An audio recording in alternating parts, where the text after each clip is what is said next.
Hey there, Anthony. Hey, what's up, man? How you doing? I'm doing great. How are you? Dude, I'm doing well. How have you been? I have been pretty well. That's good. That's real good. How's everything else been going? Like, have you gotten any? Sorry, I dropped something on the floor here. Have you Not a, been doing any work or like how's school and everything? Everything's all good. All Good. so good. That's good. That Yeah, is. I've got a little something here I want to show you. Hold on one second. Sorry. Oh, not a problem. I need a minute myself.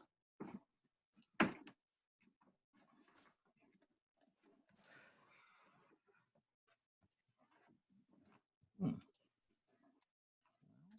Oh, interesting. All right. I'm going to see if this is going to work. All right, I just sent a link in the chat. Hmm. Let me know if it works for you. It says stop taking it for granted. Are you on the page? Is that on Amazon? Stop taking it for granted? Yeah, are you on Amazon? Yeah. That's my first published public domain book. Oh my goodness, congratulations. Thank you. It's all because of you. You Dude, that's so awesome. So I you really did so who is the co-author with you? so it's this book is based on an 1873 book. The author is Alphonse Daudet, and it's just a short little story about a boy who goes to school. It's about the French language, and it's actually a pretty interesting story. And I've actually been working on that book for 4 years. I actually started back when I was in Toastmasters because public domain publishing was recommended to me. And Uh-huh. then I died off it because I didn't have enough training. And then when you recommended it to me again, I'm like, all right, I'm going to give this another shot. Then I took some time to do some research, actually get this thing down. And then I published it just a couple of weeks ago. Dude, congratulations, man. That is so awesome. Thank you. Thank you for recommending it to me and really motivating me to get back into this because Dude, it absolutely. feels so great. So proud of you, man. So many people don't even get that far. And to do that, it's fantastic. And at your age too, I'm so proud of you. Well, That is thank you. cool, That man. means a lot. Yeah, I'm so excited because you both did now. How long has it been? Did you just get it up? Yeah, I published it November 2nd, so it's going Sweet. on a couple weeks. Cool.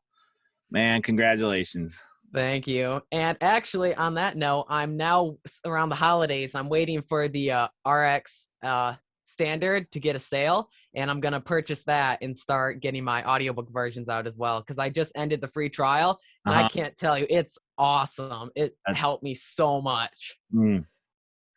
Oh man, it totally, eliminates so much time, off of what you got to do. So absolutely, man. That is so cool.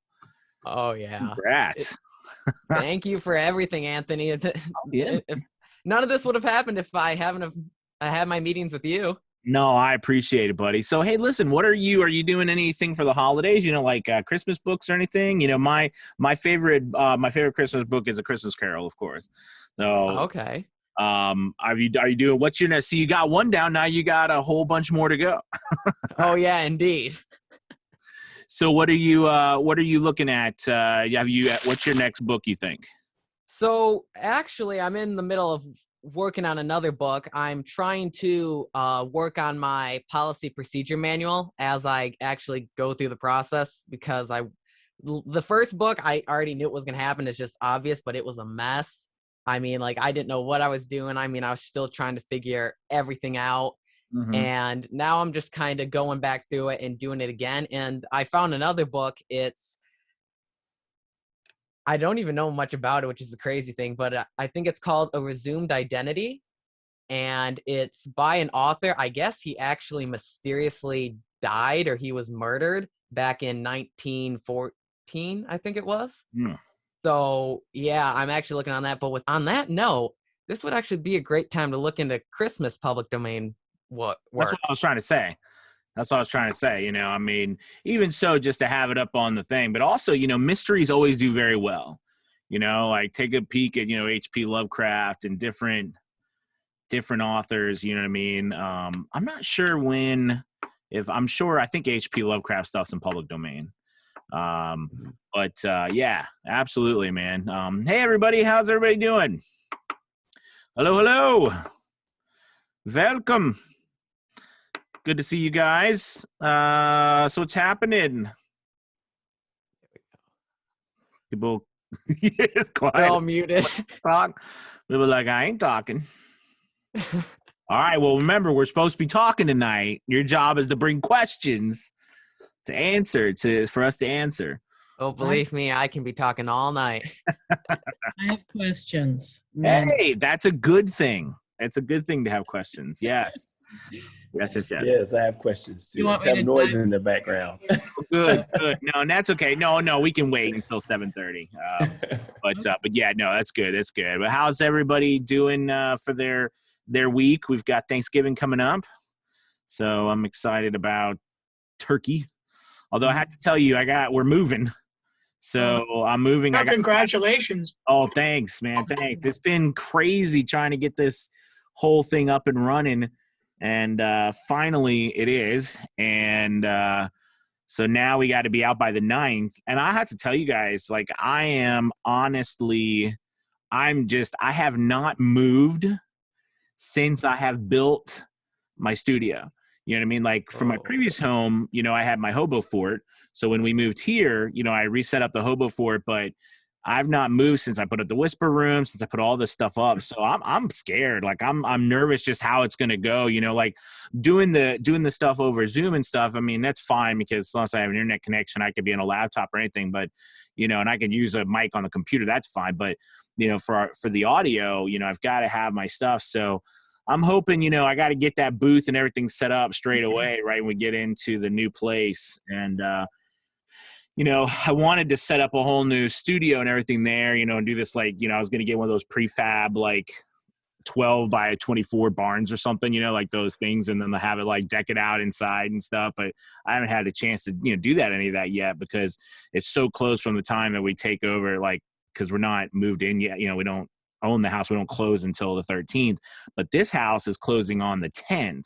So we have to be out on the 10th in the morning. So we got to be out by the 9th.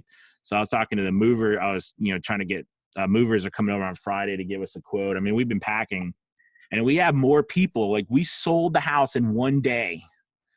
So literally the house went up. We sold in one day over asking price. We didn't even get to the open house. And when we went to the open house we couldn't get it off Zillow, or our realtor couldn't. So she had to be here. And there was all these people who showed up during the day, right, to look at the house. And then we had someone come by today from the open house to bring their wife back. And they all know it's under contract. But I guess the name of the game now is like, there's backup contracts and I didn't realize this, but there's like backup contracts in case the one that sign doesn't go through. So that's pretty crazy. It's pretty crazy. I didn't think it would go like that fast.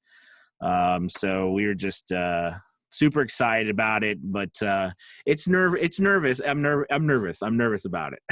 There's so much. You know, Anthony? Yeah. Sorry to butt in, but you should make a video about that. Oh, that would be videos. That would be an excellent video on that topic, because I doubt you're the only one going through that. And on second note, oh God, why? In the second note, I guess Santa's been good to you this year. Santa's been good. Well, selling my house has been very fortunate. I was, you know, we'd put up for rent. No one would rent it. And, you know, what's interesting is, let me rephrase. I don't think anybody, so I don't know much about rental properties, but I do know, well, I learned that, you know, certain prices go really fast. And then after a certain price, they don't seem to go so fast. So, you know, like our pricing for our houses, which we needed, didn't seem to be like between like 1,400, 1,600 or under seems to be a really sweet spot. Like that stuff was popping, but anything over that, you know, it takes a lot longer. And we had it up for 40 days. So we were freaking out because, you know, in order to get the new place, we had to do something with this house. And that's why I wanted to rent it, because we could rent it, because I don't know if you guys, it used to be that you had to, right after the housing crisis, the government froze to where you had to have like you had to have rental income for 6 months before it counted or whatever. But then it's went back to like 75%. So now it's like you can keep your house, get another house, and as long as you have a contract or a lease agreement on your house before you close on the next house, they count up to 75% of that income from the rental to your new loan, so that you don't have the debt to income issue. Anyways, and if you guys have followed all the stuff with the horse business, that has just been like, I've learned so much over this year about just everything under the sun, about zoning and building homes and agriculture. And it's been wild. It is a whole nother world that I never knew about. So it's been kind of an eye opener, but yes, very blessed and fortunate this is happening. And so now we've been working on trying to figure out, okay, I got to get a barn. I got to get the barn done. I got to get all the other stuff going. So it's a fun adventure. My wife is, she's running that business. So I'm just trying to help her out. Well, sweet. Congratulations. Oh, well, thanks. Yeah, I'm excited. Hey, Susan. Hello. How are you tonight? I'm doing fine. How are I'm doing you? well, thank you. That's good. I'm trying to get some last minute edits in How was before we that? start. It was good. It was good. We went over English language learning, and I discovered that we have some members who of VO's Journey Elite Academy who probably need to do some children's books because they have great little kid voices. Well, that's awesome. Yes. Actually, so I actually got a couple of audiobook jobs I got to post in the Academy group for people. So, Nice. yeah. So voice over some audiobook jobs for people to get. There's Don. What's up, my man? How you doing? Good. to How are see you, ya. sir? You're looking fantastic tonight. Oh, well, thank you. So are you. I know you were talking about me, of course. Yes, Yes. that. You were the first on my mind. Yes. So as we have more people coming in, we're looking at it's probably around 7:30. Welcome everybody. I know, like I said, people will be coming in as we go along. So welcome to this is the Open Coaches Panel Part 2. This is our second one. So we're really excited. We had a blast on the first one, and there was a lot of amazing questions. And I think this is a really cool opportunity to, come together in an open forum like this and talk and answer questions and have conversations about your voiceover business and see if we can help you. So what we do is we get together the coaches from VO's Journey Elite Academy. Tonight we got Susan. We've got Don fluffing his hair. Don's our Susan's our voice acting coach. Don is our hair coach. No, he's our technical guy.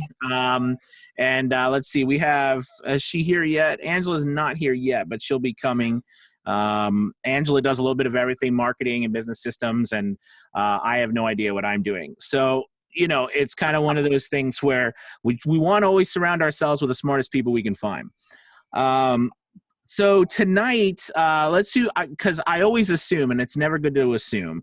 So just real quick, we're just going to introduce ourselves, the coaches here, just in case. Most of you probably know us, but some of you might not. So, of course, my name is Anthony. I was going to do that whole long walks on the beach thing, but that's overplayed. So anyways, I am super excited to be hosting this tonight and all the stuff going on. This is exciting to me, and I'm glad all of you could make it. Enough of my stalling. Let's get on to the other people that you want to hear about. Let's go, Susan. You guys should know about me by now. If you don't know about me, I'm sorry. Or I'm happy for you. Susan, what do you talk to us about you? Introduce yourself. Okay, so I am Susan Fouché. Welcome everyone tonight. It's so great to see all of you here. Welcome. And I live in Tennessee. I live in Nashville, Tennessee.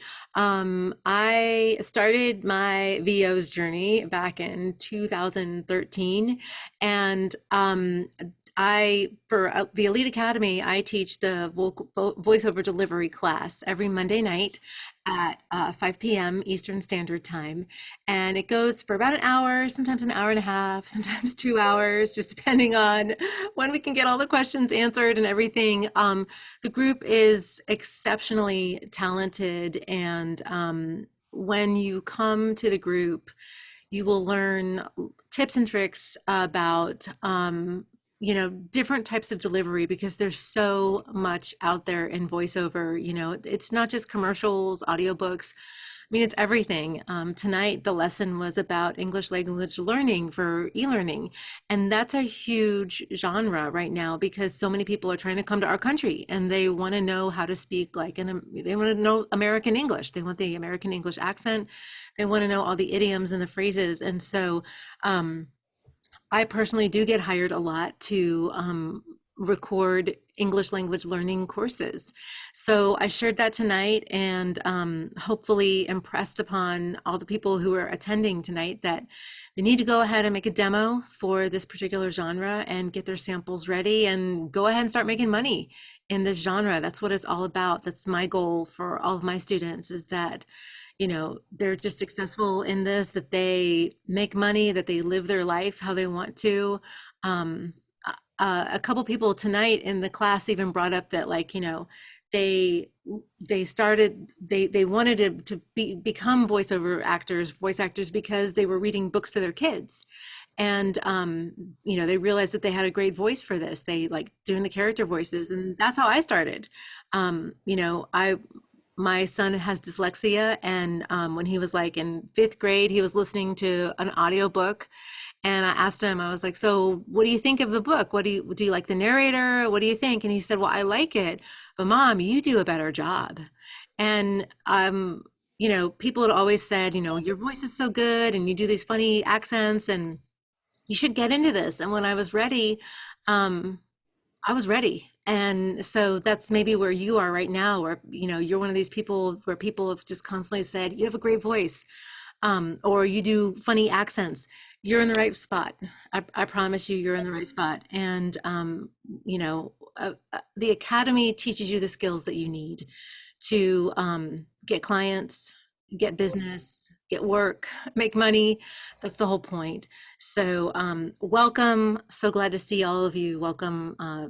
Just incredibly talented group of people here that I know, and a lot of you that I don't know. Glad to see some new faces. So I'm going to pass the torch on to somebody else. Thank you, Susan. I appreciate that. Don, how about you, sir? Introduce yourself. You're muted. I picked up on that. Since I'm the tech guy, I noticed the word mute all across. Can you turn your mic up a little bit? Sure, I can do it. Let me see which mic I have. I got multiple mics here. So you want me to speak up, huh? All right. So no one holds me up as a model of speaking English. I ain't gonna do it right. It's not my strength. My adult son's done about 11,000 voiceovers. I've been recording since I've been about 19, and started in the old days, and then worked my way up here. And today I've helped thousands of people do pretty well with the recording and their tech skills. And my adult son, who's not here today because his mom is out in Florida where he's just moved for a couple days, so they're out having a good time, and I'm here working.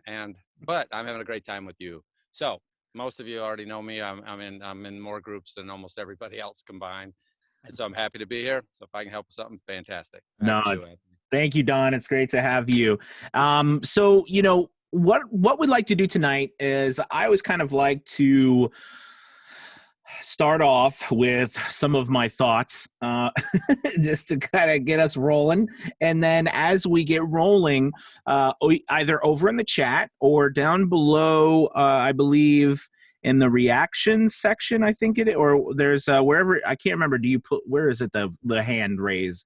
Is it on your, Susan, where do you hand it? It's down next to your share or your the buttons down at the bottom. Great. So if you want to raise your hand or something, yeah, you can go ahead and raise your hand, and we'll get to you and ask a question. So you can either put them in other places.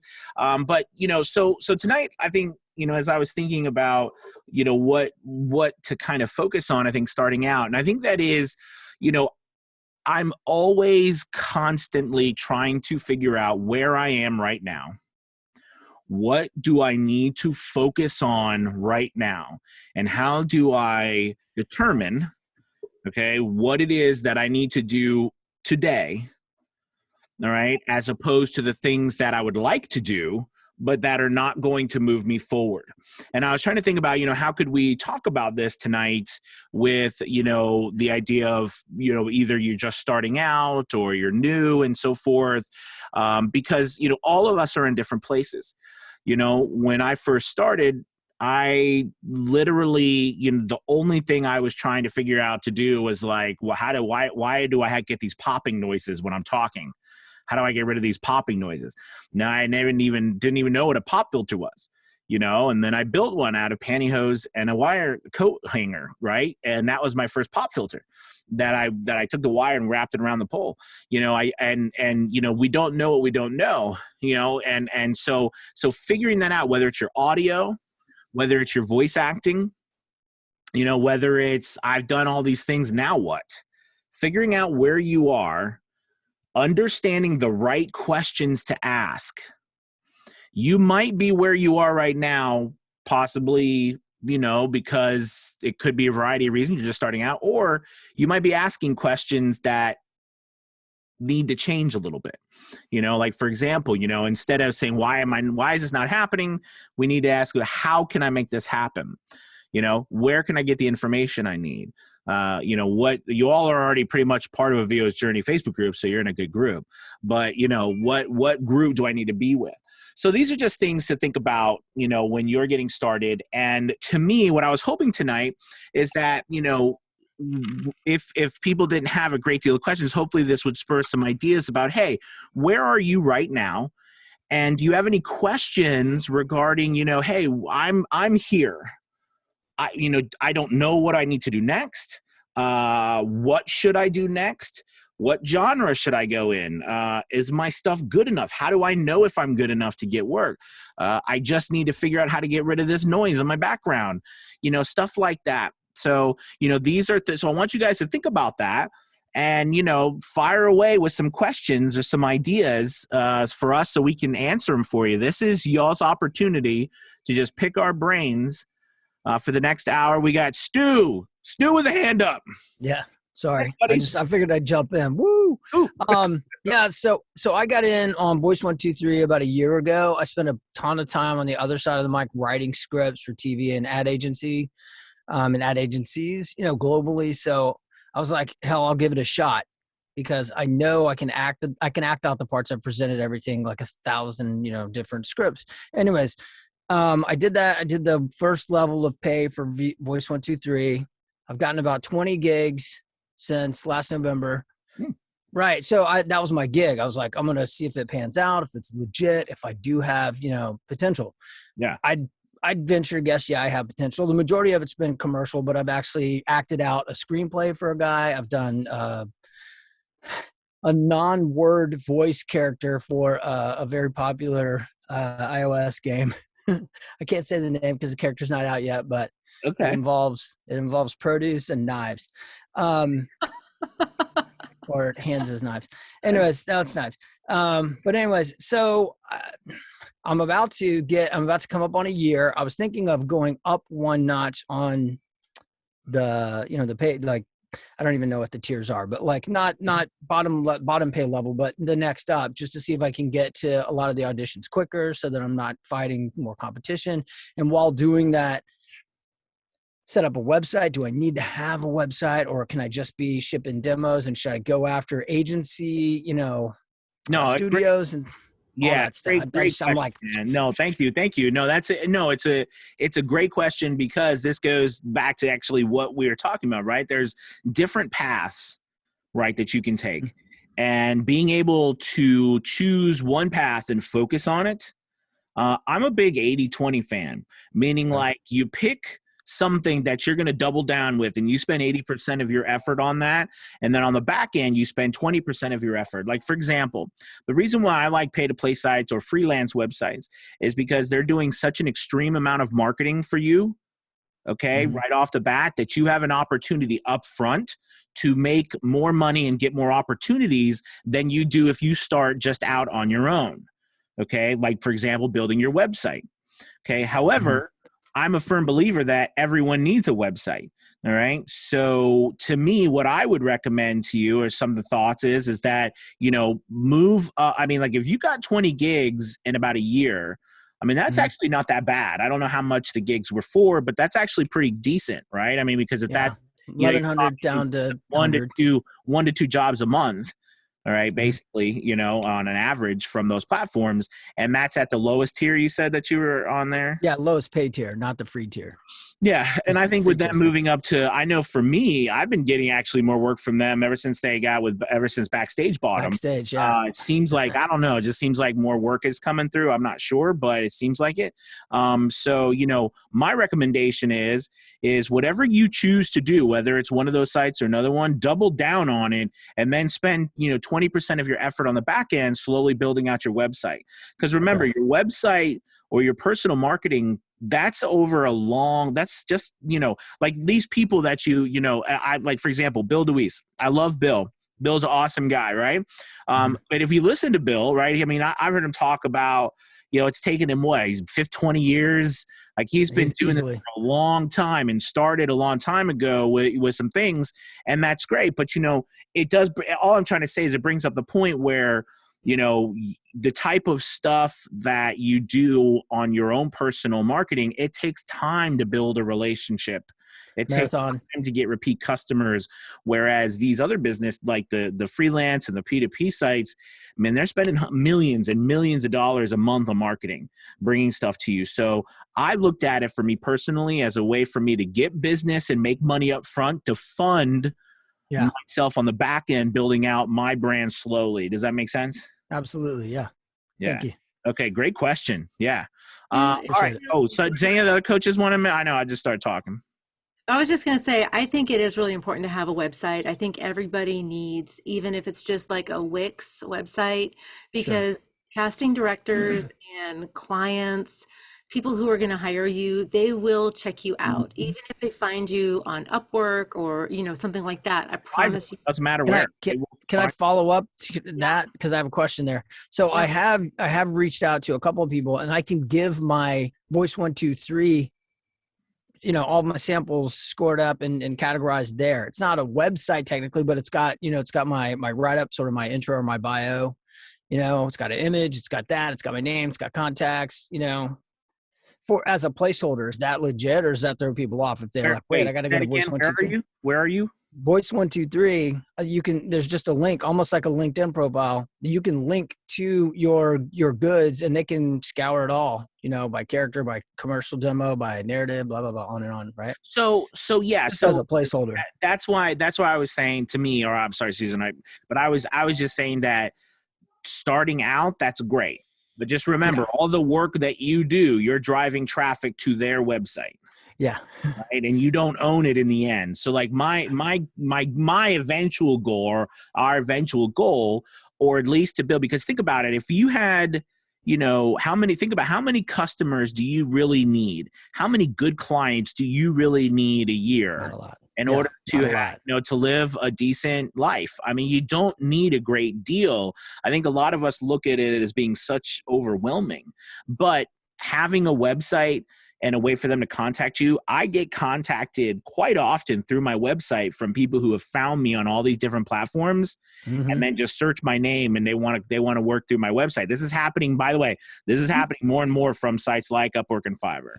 I'm getting contacted more and more from them off the website saying, hey, I'm not saying to you to do this because you get kicked off the website, but I'm just noticing a lot of them seem to be contacting me more and more through my website to work with me, saying, hey, I'd rather work with you off of the website one-on-one. So you got to make sure that you have a way for people to contact you, a way for people to possibly sign up to an email, subscription, something from you, be able to have a filling out form. You need to paste your script. You want to quote, something that at least generates, some sort of feeling of professionalism to say this person's legit. Was that what you're going to say, Susan? I was going to say that, when I have managed projects, that I don't think I've ever hired anybody who hasn't had a website. That is one of the things that I do look for. Mhm. They're not expensive. You can buy an El Cheapo one from GoDaddy, $250, 300, something like that. Just a Yeah. one pager with your demos on it. Yeah, I already have like a personal, for advertising work. I was just going to do another page on my Squarespace and just point them directly to it. I mean, even if it's like a landing page, I don't really know, something like that, but have it definitely make it feel like it's separate. Yeah, yeah. So But yeah, I think it is important to have a website for I you. Okay. I did want to bring up, man, and by the way, Angela came in. Hey, Angela, it's good to have you. She's our other coach.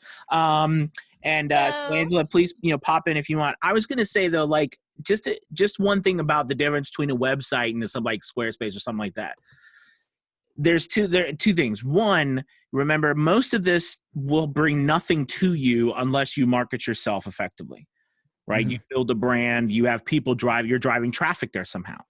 However, if you build a robust website, which takes time and it's a lot of hard work, trust me, that can bring you a lot of free traffic, but that's hard and it takes a long time. You know what I'm saying? So I think any of those other places that you have, where you can store your stuff and you can send people is great. Just remember that the likelihood is that you're going to have to send them there. Mhm. You know what I To mean? As somebody else's opposed to site, building a website that's like your online store, that people search for you and they find your website. I'm not saying they won't find you on these other places, but the likelihood is when they find you on these other places are going to try to capture their stuff and they're going to make them go through them. You know what I mean? As opposed to getting Sure. Yeah. Yeah, that makes perfect sense. Thank you. So eventually I want to move on. Awesome. Thanks, man. Good question. All right, Yeah, let's move on appreciate to Brock. Hey, buddy. everybody. And you pronounced it correctly. Yeah, it is Awesome. Barack. Awesome. Good deal. Hey, Thank you people for pronounce that. my last name wrong all the time. It's like Ico, they say Pikachu. Bums. Right. Well, I am brand new to this industry. I had no idea it was such a huge industry. So just quick little background about me before I ask my question, so you kind of know exactly where I am in this, is that I'm a flight attendant for a big carrier, and constantly I am told, they say, "Oh, we love your voice. We love listening to you. Will you talk more?" And I'm thinking, really? I'm just talking. I mean, it's not anything special. Anyhow, so I decided to look into the voiceover industry, and I started discovering all kinds of stuff on YouTube, and that's how I found you. Actually, it was through Bill DeWeese's site, and he mentioned you or something like that. And I was like, okay, let me go check out Anthony. And it was really exciting. And so I started buying equipment and doing everything wrong, basically. Started buying all this stuff. I bought a computer, bought all this stuff, and said, okay, I'm ready to go. Got my closet ready and everything. Bought an expensive mic, which I know all this stuff is not necessary, but it's a lot of just throwing mud at the wall with no real direction. And it seems like it's easy to get lost in that when you first start, especially if you're doing your own research on YouTube. It's so easy to get lost in all of the stuff and everybody's advice, and everybody's telling you, well, you should do this, you should do that, blah, blah, blah. I even had a demo made, which I know now is a big no-no. It's like you need to practice first and get up to a point to where you're ready to make a demo. But I had the demo made. And to me, it sounds great. I'm like, oh, this is great. But later on, I'll listen to it, I'm sure, after I've had some coaching and some experience. I'll be like, oh, that was crap. But We're all there. We're all going to do that. So this is where I am now. I have everything that I need. I even have a website, and I have all this stuff. And I just created a Fiverr profile. But my question is, how do you create a bio with no experience? Great question. So basically, you have to think that your experience, first off, is cool. I mean, I'm just saying, like, you have to think as a person who was did theater and did live productions and was a casting director for actors. These days, people's resumes, they really, like, I'm more interested in your life experiences. Mm. Does that make sense? So Mhm. it's the way that you share your experiences. So for example, you know, if you think about it, you've been practicing at communication your entire life. And in fact, I would argue that your job is all about communication, Yeah. right? And effectively being able to talk to all sorts of different types of people. Do you know what I mean? So Mhm. a lot of times it's the way that you say, right? It's the way that you share your Mhm. experiences. You know, like for example, I always say, like with a profile, when you're starting out and you don't have any, you know, I've worked with so and so, a good thing to do is to start out saying, you know, hey, you know, my name is so and so. For the last umpteen years I've been a flight attendant. You know, my main job has been to, you know, speak to people and communicate effectively. And, you know, I've always wanted to get into voice acting. Now that I'm here, you know, you have a, you know, a unique chance to, you know, allow me to help you share your message, you know, in a way that no one else can on this platform, because my unique experiences will, you know, help you, you know, connect with your audience. I mean, something like that, right? You have to paint them the picture. Okay. And you've got amazing experience. You don't like, this is the coolest thing about what we do, is that it's more about, can you connect with the people that they're trying to connect with? Mhm. Can they imagine in their minds you're the guy or gal who is the spokesperson for what their message? And they want to imagine someone real, you know, and someone who has, you know, some sort of experience in communicating, and you have a lot. So just think about, you're painting them the picture of why your life experiences up to this point makes you the perfect communicator. Okay. That makes Cool. sense. Yeah, it makes sense. It makes a lot of sense, because initially coming into this, I was thinking, gosh, everybody makes all these funky voices and things like that. I wouldn't even be able to keep the voices straight in my head. But and I was like, well, and as I'm learning, there's so many different jobs that don't necessarily require that you have character voices. But so it's blowing my mind, all the opportunity that's out there for this industry. So You know, and um, it might be another awesome thing, and I'll let the other coaches talk too, but it might be another awesome thing. I always think it's so cool that people that come from industries who use a lot of voiceovers. You know what I mean? And it's something too, you need from an e-learning standpoint. I would think there's so much in the aviation industry. You know, I've done so much for airplane companies, you know, and just everything, you know, a lot of technical stuff for engineers and things, to safety. I've done all kinds of e-learning stuff, and I know Susan or Don or Angela talk about it too, but there's a lot. So you're perfectly positioned, I think, to appeal to all sorts of people. You know what I mean? And don't stress that you haven't done anything. Focus on the lifetime of experiences that you have. cool. That's what people Awesome. really want to know. Does any Wow. of the other coaches have anything to say? I just put a guy's name in the chat. His name is J. Rodney Turner. He's a Nashville guy too. He was a air traffic controller his whole life, his whole career. And then he got into audiobooks, and he's like big. He does all these Westerns. I mean, so yeah, you can definitely segue. I mean, people like you who talk a lot and who communicate, like Anthony was saying, you're perfect for this industry. Cool. Oh, cool. Thank you all. Thank you all for that. No, I'll just add one thing. You have about 10,000 voices you can listen to on YouTube, and so you're smart to join a group like this. And then you need to take a little bit of time and start checking out the different coaches. And so you like the way Anthony delivers something, then what you do is you start going, okay, I need to find one or two. I really ultimately am looking for three mentors that are the people you're going to listen to, because you're going to end up with 400 points of light, and here's my advice and here's somebody else's advice, and they'll actually conflict amazingly well, and they both sound logical if you haven't done anything for, you know, if you're in the beginning stages. So one of the big life skills and business skills that we all have to come to grips with is, who are you going to listen to, and finding your top 2 or 3 voices. And I'd start with one.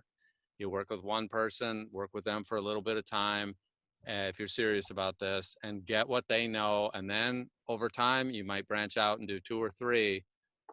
But listening to everybody is about the same as listening to nobody. It just is Yeah. confusing. I mean, I don't know if you've noticed, but you can have two people in a group say the exact opposite thing. I don't know. They both sound good. They look Right. better than me. I don't know. Man, that guy's right. She's right. Whatever. So find a couple mentors. Yeah. And then you end up just weeding out for a little while some people that are successful, that have the experience, and just weed out for a while and ignore a bunch of the other noise. But that's why you're in this group, to get someone like Anthony or Susan or, you know, Angela can help, and then niche down in the beginning. Don't try to do 400 character voices and Oh. just pick one. You have the aviation industry. So if you talk to me, I'm going to go after aviation.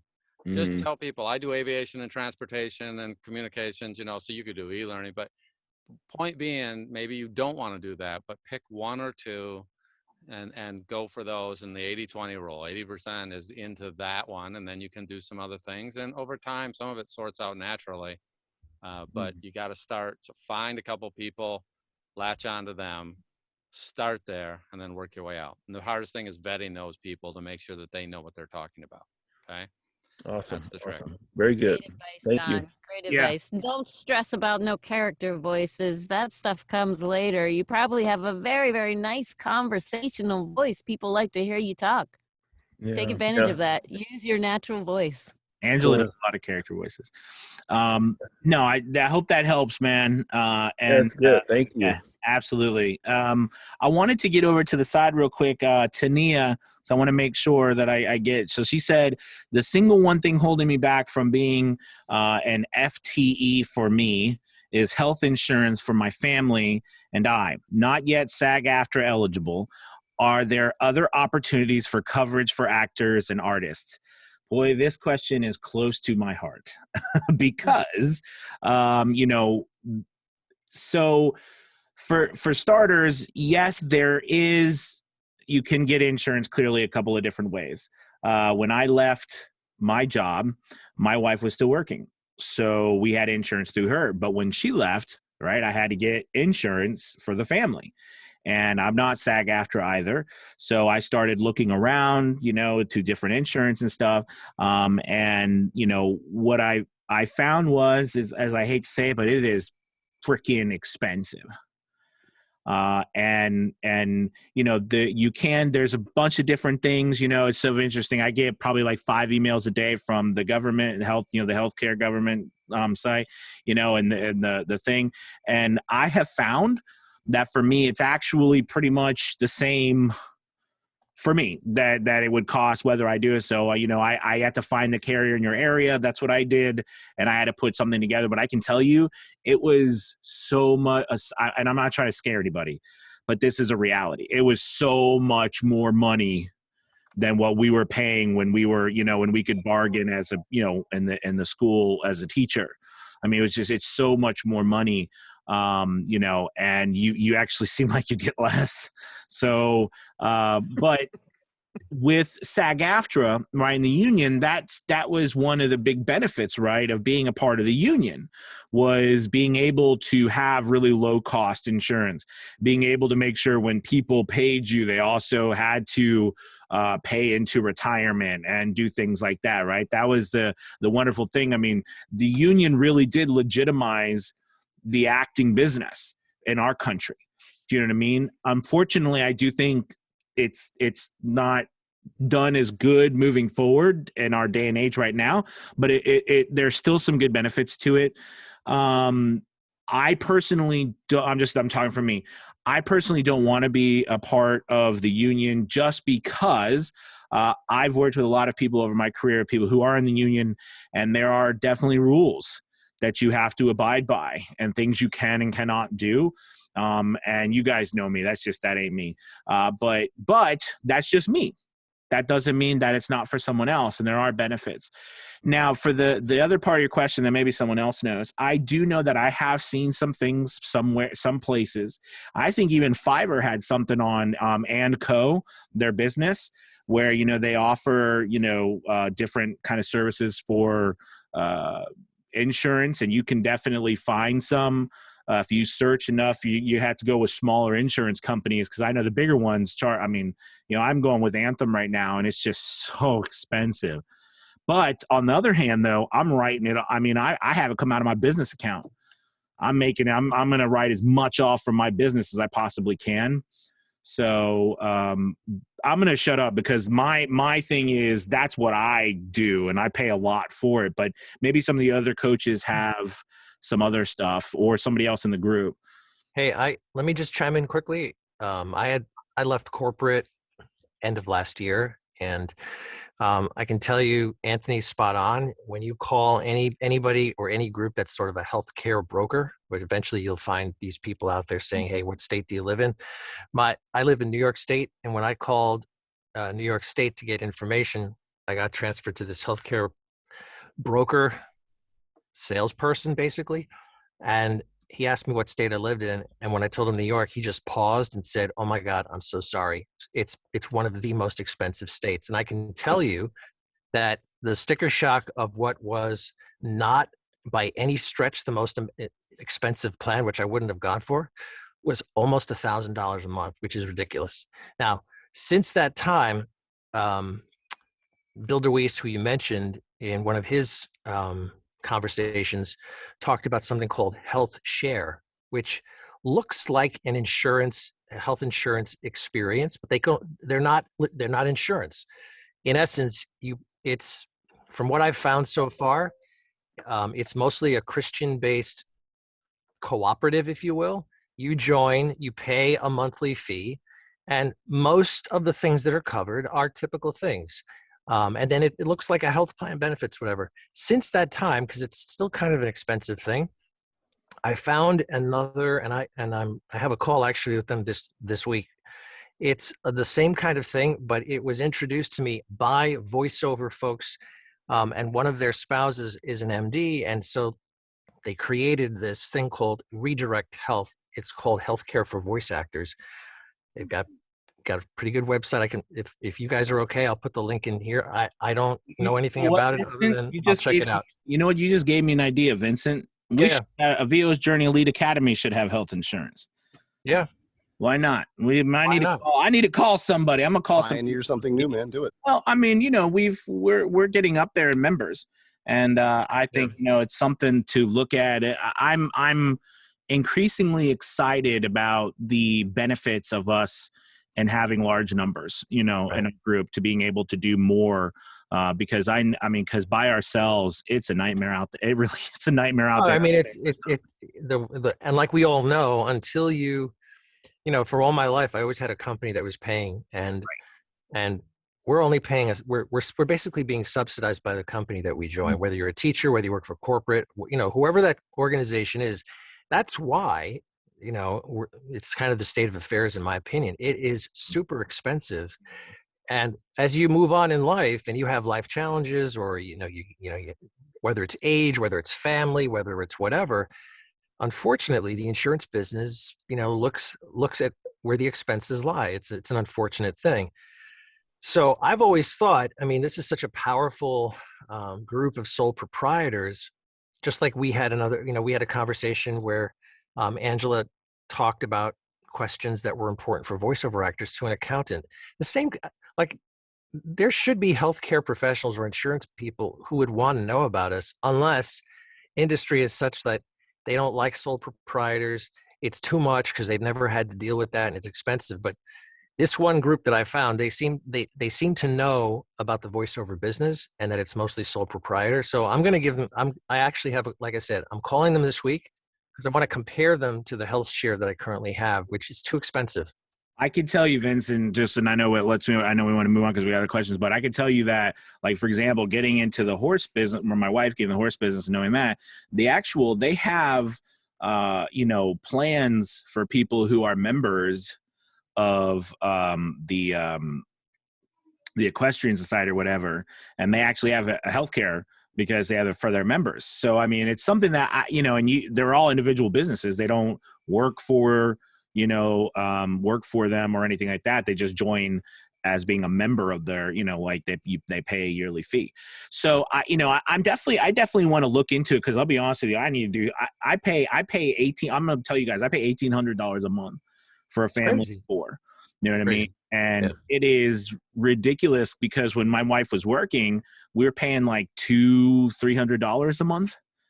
And like, to go from that to that, it was mind blowing. And then on top of that, the payment for it's like $6,000 deductible for each person. So we got to pay like on some of the things, and then $17,000 total as a family. And, my wife's a type 1 diabetic. So, they don't cover the pump or any of that stuff. All that has to be paid first before you get deduction. And of course, when I got, anyway, so the point is we're all in those situations. So I'm serious about it. We've had some amazing things happen, because as a group, I'm going to look into that and see, just to talk and see what, maybe we can come up with something. I think that would be pretty cool. But I'll forward that link to you, Anthony. And if you need help just doing some research, let me know, because it's top of mind for me as well. But thanks for the time. That's good. I was going to say that, my husband is self-employed as well. And we've had jobs through the years, but we've been self-employed, before and everything. And we have MediShare now, like MEDI-share, MediShare. And I live in Tennessee, so maybe it is cheaper there. I mean, I think we pay less than $400 a month for 4 of us. But I am going to just throw this out there, that when you are self-employed and when you cut your ties from a company, having a budget is going to be really, really, really important. So if you haven't cut your ties with your company yet, go ahead. I would definitely recommend getting a budget right now, figuring out where your money goes. So once you start getting money as a voice actor, you know where to put it, you know how to save, you know how to budget. That is really important. So anyway, look into MediShare. That it works for us, but we don't have any. What is MediShare? What is it? Just another insurance company? It's like a Christian-based share insurance kind of company, and I'm going to look into it, because, like I said, $1,800 a month sucks. It's a lot of money. Yeah, it does. And it's a high deductible. So like, for instance, like I have a hernia that I need to get repaired, and I'm putting it off because like, I don't even want to call and find out how much it is, because I know it's just going to be that deductible and we're going to have to pay out of pocket. But that point about budgeting, if you can get, some reserves kind of built up, it really does help. And I promise you, like, once you have those reserves built up, your emergencies seem to go away. At least that's in my case. Like, it seems like when I don't have anything, that's when like everything happens bad. But when I like sort of am prepared, then it's sort of like smooth sailing. Yeah, definitely get a budget. Yeah, absolutely. And Janet, thank you for posting that in there. I've looked on the government site as well. And yeah, I mean, it's easy process to see if you can get a plan.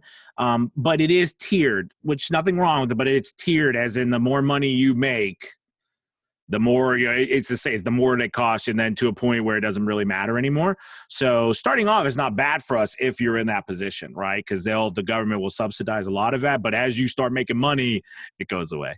But it's worth a shot, especially if you need it. Let's talk Terry. Thank you for being patient, Terry. Yeah, no worries. Okay, so back to the nitty gritty. I have questions about editing out breaths. Okay. When doing, I work in Audacity because I'm not like, that works for me, even though I hate the breath sounds, and I go in with my and I take them all out because I can't stand it. Yeah. I mean, some things are okay, like if it's a character read or something where it has sort of a rhythm to it, but a lot of times I find that I'm kind of correcting my timing, or I'm cutting, I'm splicing, and it's Franken VO when it's done, but it sounds all right, But so are there ways to do that more efficiently? Are there ideas you guys have? Just wanting to know. I know that's a big question. So, I mean, I know probably Don is we get a tech question, but I know for me, you know, Audacity is kind of one of those platforms where, you know, it's wonderful because it's free, and if you can learn it, it's a good platform. But as you start to grow and try to do more things quicker, for me, it seems to break down. But there are some, you know, by getting plugins, like getting, you know, I mean, a lot of people use Audacity, Terry, and then they get like Isotope, and they get like the RX, like the editor, and basically just use, you know, Audacity to record and then move it over to the editor and do all their editing within the editor and then, you know, move it back to save it in the end. But Don, do you want to talk a little bit about the breaths?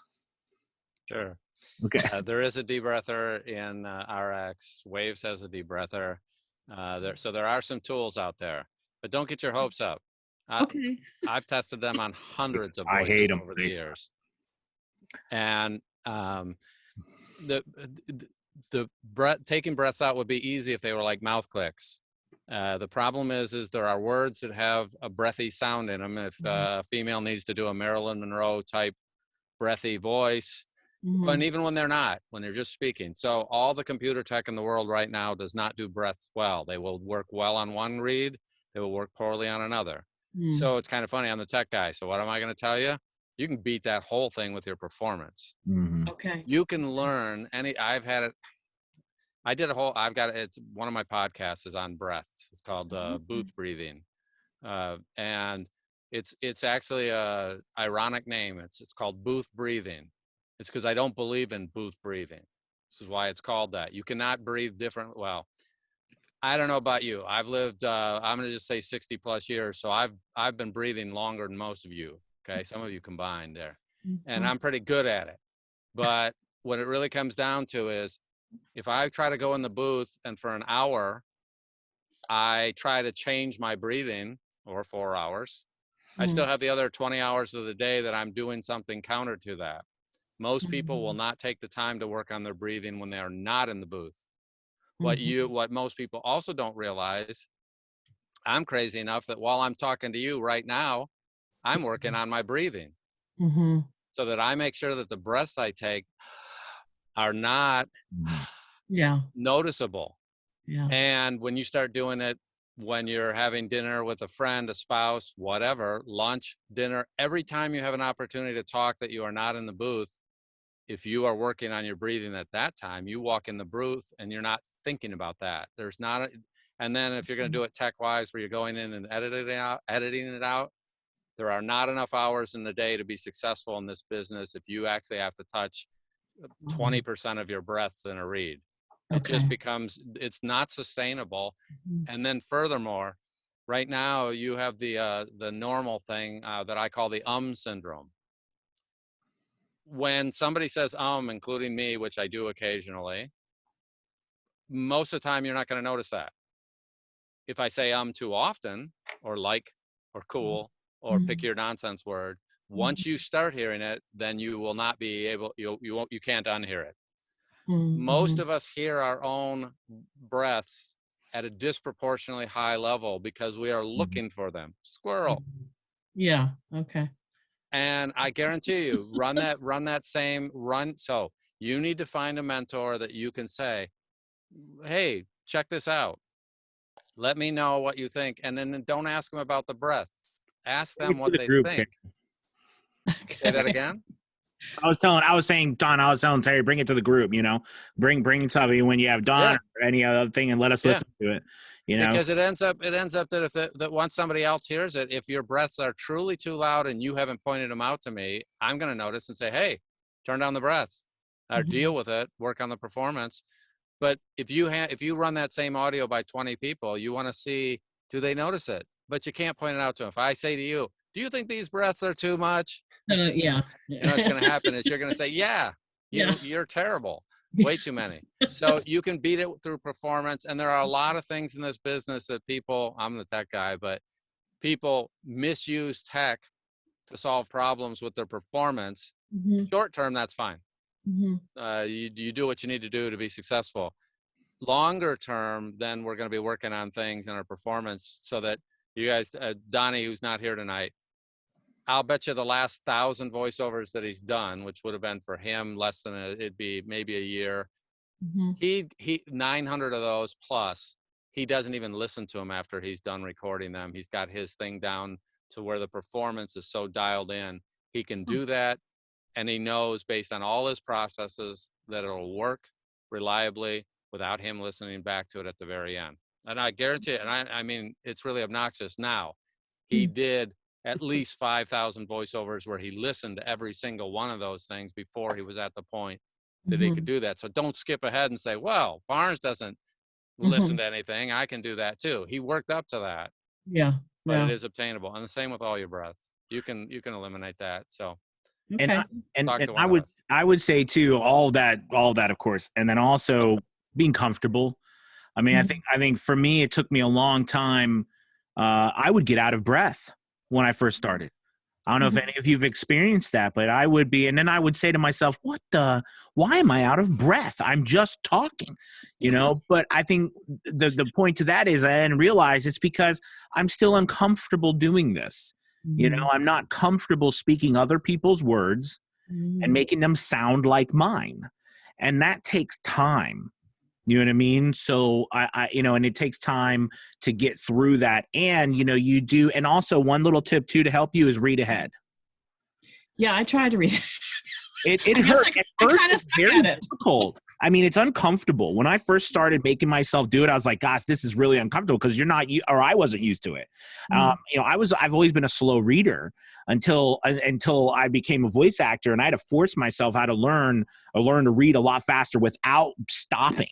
I used to read books out loud to my kids, and I would mess up when I read out loud. You know what I mean? I never thought about it, even though I've been an actor, I've been a teacher for all these years, you know, and I've been on stage, but all that was memorized or improv. I was never like I never read speeches or read things verbatim right then and there, right? And without a lot of practice. So but after thousands and thousands and thousands of voiceovers now and hundreds of books, you know, that's one thing that audiobooks did for me when I started. It really forced me, miserably, I will add, but it forced me to get comfortable reading out loud. So, you know, you're doing the right stuff, but Don's right. Bring your stuff to the group. We'll take a listen to. A lot of times, you're absolutely right. Just like clicks.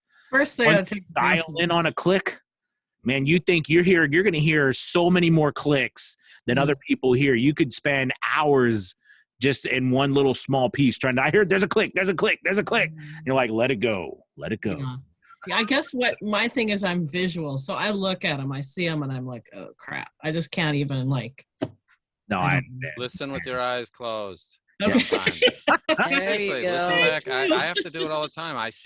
I'm using RX, and if RX is like a CAT scan for audio, so I can see things in the audio before they get played, and I can. So I learned there are times where I legitimately shut my eyes. Now, two people put in there noise gates.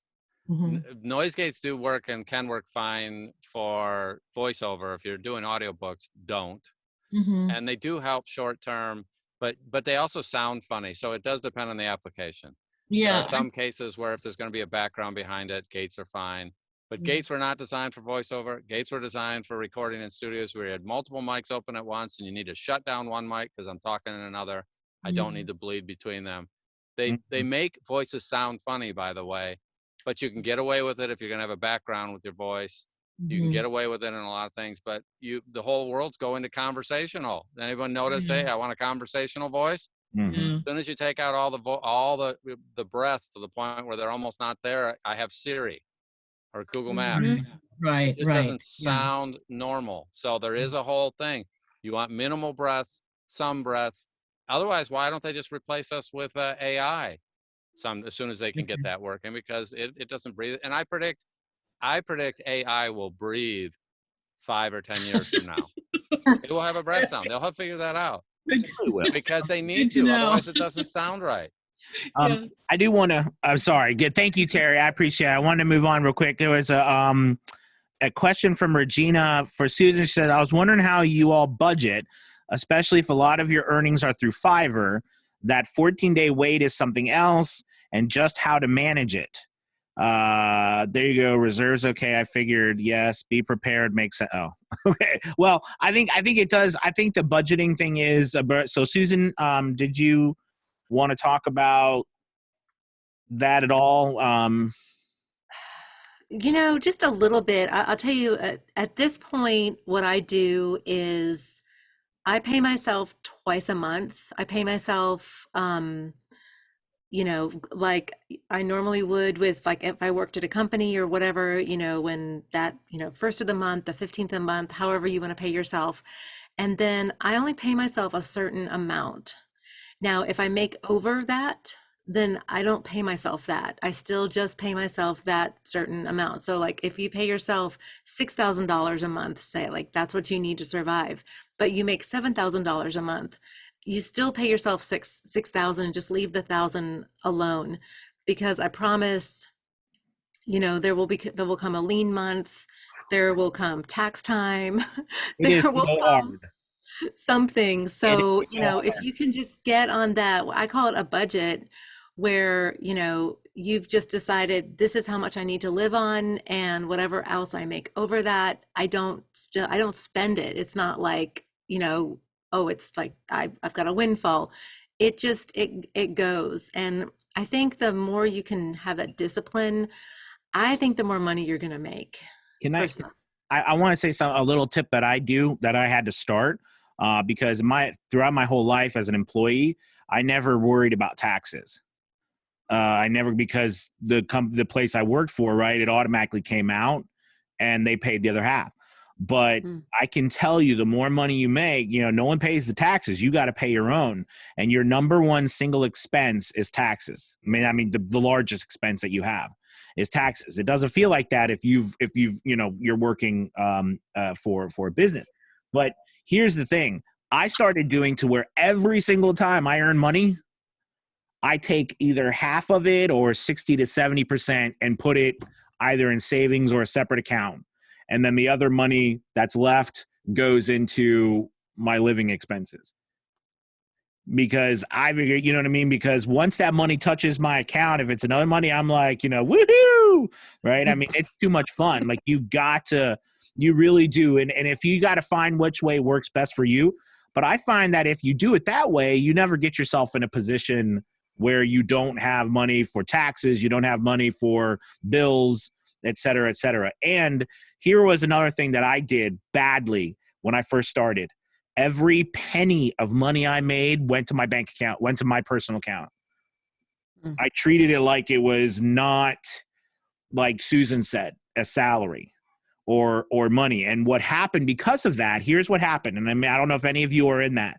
When I went to go look at leaving my job, instead of trying to make enough money to just leave what I was making in my job, now I had to make enough money to leave my job and the money I was making currently, because I had just built that into my normal price, like my normal monthly money that I was making, right? So if I was making $3,000 a month after tax for my job, and then I was earning $2,000 a month, I was using it like it was $5,000 a month. So when I went to leave my job, I had to make more than 5,000 and then, whatever, because I didn't separate it. And it was very difficult when you start out, because when you get a little bit, you don't think about it. But if I could start over again, I possibly would have looked at that money differently, because then I would have poured that money back into the business. I did kind of, but anyways. So yeah, great question. I think it's definitely something that I tackle right off the bat, so you don't have to worry about it. But definitely budgeting is an important thing. I want to keep moving on. Bill, did you have a question? I had actually two small ones. So Okay. in Fiverr, when you look at your gig performance, do you guys, you pros, shall I say, have a sort of a model metric that you look at for impressions to clicks to orders? Or I guess you'd say that the other way around. But like, if you have 100 impressions, how many clicks would you expect to get from 100 impressions? Thank you. Yeah. So I look at, I've always used the rule of, I want to get at least 30 clicks. Well, let me rephrase. That's wrong. 30 clicks per. So I look at between 3 to 5% clicks to impressions and 3 to 5% orders to clicks. That is on the upper to high end for you're doing well on Fiverr. Okay, but if you're getting between 3 to 5% clicks to impressions, it's very interesting because it's the same for both. All right, and a lot more has come out, which has I figured that through my own trial and error over the years. But when the Seller Plus program came out and they released more percentages and stuff with that program, it just kind of confirmed that. So basically so if you think about it, I look at the 30 clicks as a benchmark to say I better get a job. All right. When I hit now you might get a job in 5 clicks, right? But over time, you know what I mean? I find that between 20 to 30 clicks, I'd like to get a job. Do you know what I mean? So that out of 100 clicks, you know what I mean? Hopefully I'm getting 3 to 5 jobs. You know what I'm saying? So I like to stay in that 3 to 5%. Okay. Some people, say I got, 20%. Some people say I've got 0.01%, but I always find within that 3 to 5% is the sweet spot. Make sense? Very good. Yep. Okay. Question 2 was I saw on a YouTube video, a guy had a controllable keypad off to the side of his keyboard. And for the life of me, I can't find that thing again. I'm trying to get up on Reaper, and a bunch of programmable keys would be really helpful. Anybody have any clue about that? Is it like a little keyboard, but it only had 10 or 20 keys on it? It didn't have. Yes. Yeah, hang on. You know what? Mechanical keyboard. I'm gonna text my friend. Super common. Look up gaming keyboards. They have little mini ones, so people don't have to have a whole keyboard for the WASD. Very similar. It's like a 1/4 of a keyboard. Okay. I'm gonna text my friend because I know Razer has some great ones. And when he texts me back, I'll put it in the chat and tell you exactly what he uses. Great. Thank you, everybody. Absolutely. And I hate to cut in there, but I think Blaze just mentioned gamers use it all the time. So you're looking for a gamer's keyboard. Blaze, what brand did you know about? Well, Razers, they can be a little expensive sometimes, but they're really great and have a lot of functionality. And if you search for them, anything related to that will lead you down the right path. No, great question. Blaze, did you have a question? I almost feel like it's too complicated for this. I don't want to take up the time. I had ironically a machine installed across the street last Friday named Blaze 1000. That's an industrial heater that's vibrating this very expensive booth I just friggin' made. Oh no! And feels bad. I asked the guy how long it's going to be there. He said probably a while. Stream Deck is the name of the little remote button you're talking about. There you go. Stream Deck. I wanted to buy a Stream Deck forever, but I couldn't justify it personally. But even though I podcast, I do stuff like that. But I think they're cool. They're cool. I think they're like 100. Are they about 100, 150? Well, you can get an app, a Stream Deck app for your phone or iPad for I think $3 a month or something like that. Mm-hmm. And it's a soft touch, so you can just press it on your iPad. There's also an app called SoundFlow, where you can set up all the presets that you want. So you can say which button does what, and can actually control your whole computer. You can set up a whole iPad with 100 buttons or 50 or whatever you want that have them do whatever you want. Launch Zoom and yada yada. Right. Yeah, they're really really cool. Sounds awesome. Mm-hmm. I think there was one called Octo as well that I was thinking of too. I'm sorry, go ahead. No, that's okay. Blaze, were you? Sorry, I got really excited about this deck. Sorry. That's okay, man. Blaze 3000. Yeah, I walked over there to show my buddy. I was like, look at this thing.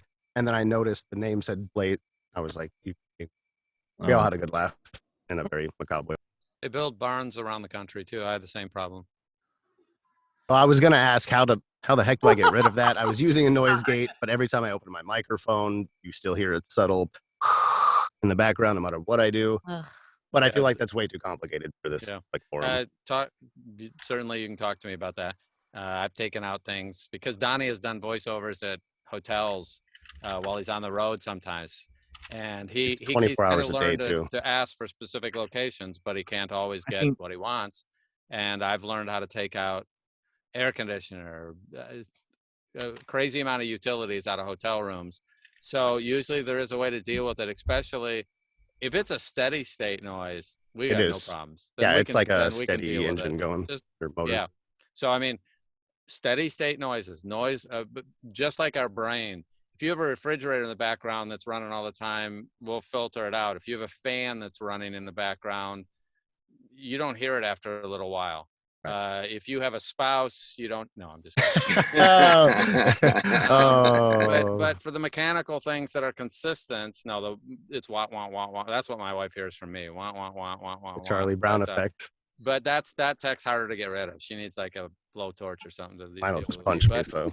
But you can, if you have a steady state thing, RX is brilliant about that. I just got RX9, thank goodness.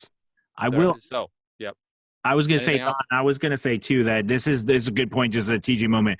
You know, when I first started, I didn't understand the difference between acoustical treatment and, you know, treating for noise. All right. I thought maybe they were the same, or I wasn't quite sure.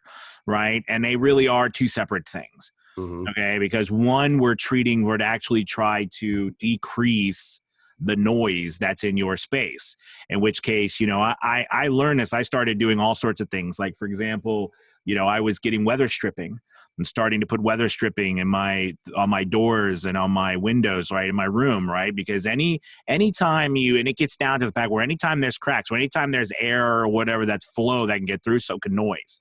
You know, all these little things happen. So, like, you know, that's why if it's noise, do you know what I mean? Like, because you got a really nice acoustical treatment, I'm not sure how much you treated for noise.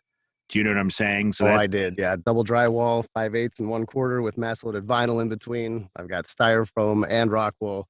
And unfortunately, this room it's about 200 feet across the street, a big industrial. Is it a steamroller over there? It's basically the size of my utility van. And they're drying the mud from the mud and drywalling. So it's cold and wet. It's not going to be forever. He said probably a while. I don't know what that means in construction speak. You know, I was rolling up yesterday, and the guy was like, "Yeah, probably a while." We figured something out. And by the way, so the two things you have blocking or isolation. That's what you were talking about, Anthony. You're trying to block sound from the outside. It's also isolation. You have an isolation booth, whisper room, sound bricks, studio bricks, excuse me. So you're always dealing with two things: isolating yourself from the outside world, and then absorbing the sounds that are in your booth that you don't want bouncing around and getting reverb and extra stuff in your mic. So those two categories. So what it does mean, the only way to deal with the issue that Blaze is, that's going to be a low frequency noise, guaranteed. That requires tremendous amount of mass. Chances are, the question is, did you build on your own floor or did you build on the existing floor? And you also, it'll be different for every location, because that is going to vibrate the building itself, which is also going to vibrate your floor, which is also going to vibrate your walls, and the studs in your situation are actually vibrating with the Blaze 3000. Well, it could be a Blaze 4000, by the way. Anyway, so it's tough to mitigate without a lot of mass, crazy amount, and you already did a lot. So you may have to be stuck with the tech. Also, if it's short term, then the tech is great for doing. Luckily, they completed this side of the building first, and the far side is a good 300 meters away. So, cool. Yeah, I'll deal with it until then. I'll figure it out. Okay. Awesome. Let's see, Linda. Hello. I have a website with a couple of demos that were recorded, I'd say professionally, and I wanted to add more variety. Like Susan was talking about the ESL narrations and stuff like that. My concern is choosing scripts that are, I don't know, copyrighted or not really copyrighted. How can I be safe in just recording any script and then putting that on my website? Do I need special permission? Does it have to be from a job that I did, or can I just sort of alter a couple of words? I don't think this is a new question, actually. I think people have asked this question before. It's not. I had to tell you, though, and interesting to this effect a little bit, but today on the YouTube video I posted, I don't know if anybody read or happened to look at the comments, but there was somebody in there claiming that I stole his logo and he was going to send me some cease and desist order. And I think that, which is blessed, I feel for the blessed it was Don. I feel bad because I think he must have gotten it from Fiverr, and it was a microphone in the middle of a circle. And I feel bad because now the one I made, I drew 5 years ago. Those in the group know, because we talked about that logo a while ago, and I went to Fiverr and had them digitally put it together. But he was, this guy is very frustrated about copyright. Now, I don't know if he was just trying to be mean or not and bother me, you know what I mean, to be upset or something, but I said, just take a quick look at, Google mic logos, and you'll have like hundreds of people to go after. But I think that what I'm trying to bring up to you is you're going to get tons of different answers, and there are going to be people who are going to say all sorts of things to you. And I think this is an ongoing battle. I can tell you, for me, I use copy from websites all day long. I've never had a website come and tell me I can't give them free marketing or advertising. I've never had one bother me. Now, I guess if I was out there, trying to ruin their brand or say mean things about them and then use stuff, I would assume they would say something. But, if it's all about how you phrase it too. Like, I always use the example, theater is an interesting thing, right? Because if I go to audition for something, and I go to audition with a piece from Andrew Lloyd Webber, Phantom of the Opera, right? I don't have to pay royalties for that. Okay. But at the same time, it does become one of those things where when you start like a corporation, I use S&P 500, these places are not going to come after you for promoting Ford or promoting, some company with it. They're not going to bother you. Okay. Now here's where it can get that people actually get caught up with this, is that as you start moving up and working with bigger brands, okay, if you have these examples of like you doing a Ford commercial, a lot of people will say, well, if you do that and you didn't actually do it, then you might affect some other brand because they don't want you to be their voice actor because you're doing this brand and like all this stuff. Or do you post something? This happens a lot. Do you post a sample on social, and then all these people are like, wow, it's amazing, you did a great job. Is that, yeah, it's so cool that you did a voiceover for that company. And you're like, no, I didn't actually do the voiceover, right? You had to that's why when I always use that kind of stuff, I always make sure my wording is appropriate. Here is an example of work that I can do. Do you know what I mean? Here's a sample, you know what I mean? And things like that. But I've never had one issue. That doesn't mean anything, I guess, but I'm just saying I don't think any company has come after you. And legally, I went, if you guys remember, or if you're new, I actually called up a bunch of lawyers, and I wanted to solve this question once and for all. And all the lawyers, I talked to 4 different lawyers. All the lawyers said all 4 of them, I'm not kidding you, different lawyers, they didn't know each other. This is a gray area, and it's not really an issue unless someone has an issue. That's really, that's like what I've learned. That I learned that in education. Like, there's not a problem in education until someone has an issue. Then there's a problem. It's like a lot of this stuff is not, so I don't know if that really helps, but hopefully, like, I just tell it, for me, I tell you what I use. I've done videos on it. I show the S&P 500. I use big corporations. They've never had an issue with me using their scripts. I don't even think they know me or care. Right. So that's my take. Does any other coaches or anything have any other things I'll say on that? I've actually had Fiverr one time, Anthony, flagged me for I did a remake of an old like Burger King commercial, and it was word for word. You used the music, didn't you? I used the music and the script. I changed the video. The video was my own. It was stock footage from somewhere else. YouTube flagged me, but all I did was ask them to review it, and then they let it go. Right. So that was the closest I've ever had any kind of issue at all. Well, here's a perfect example too.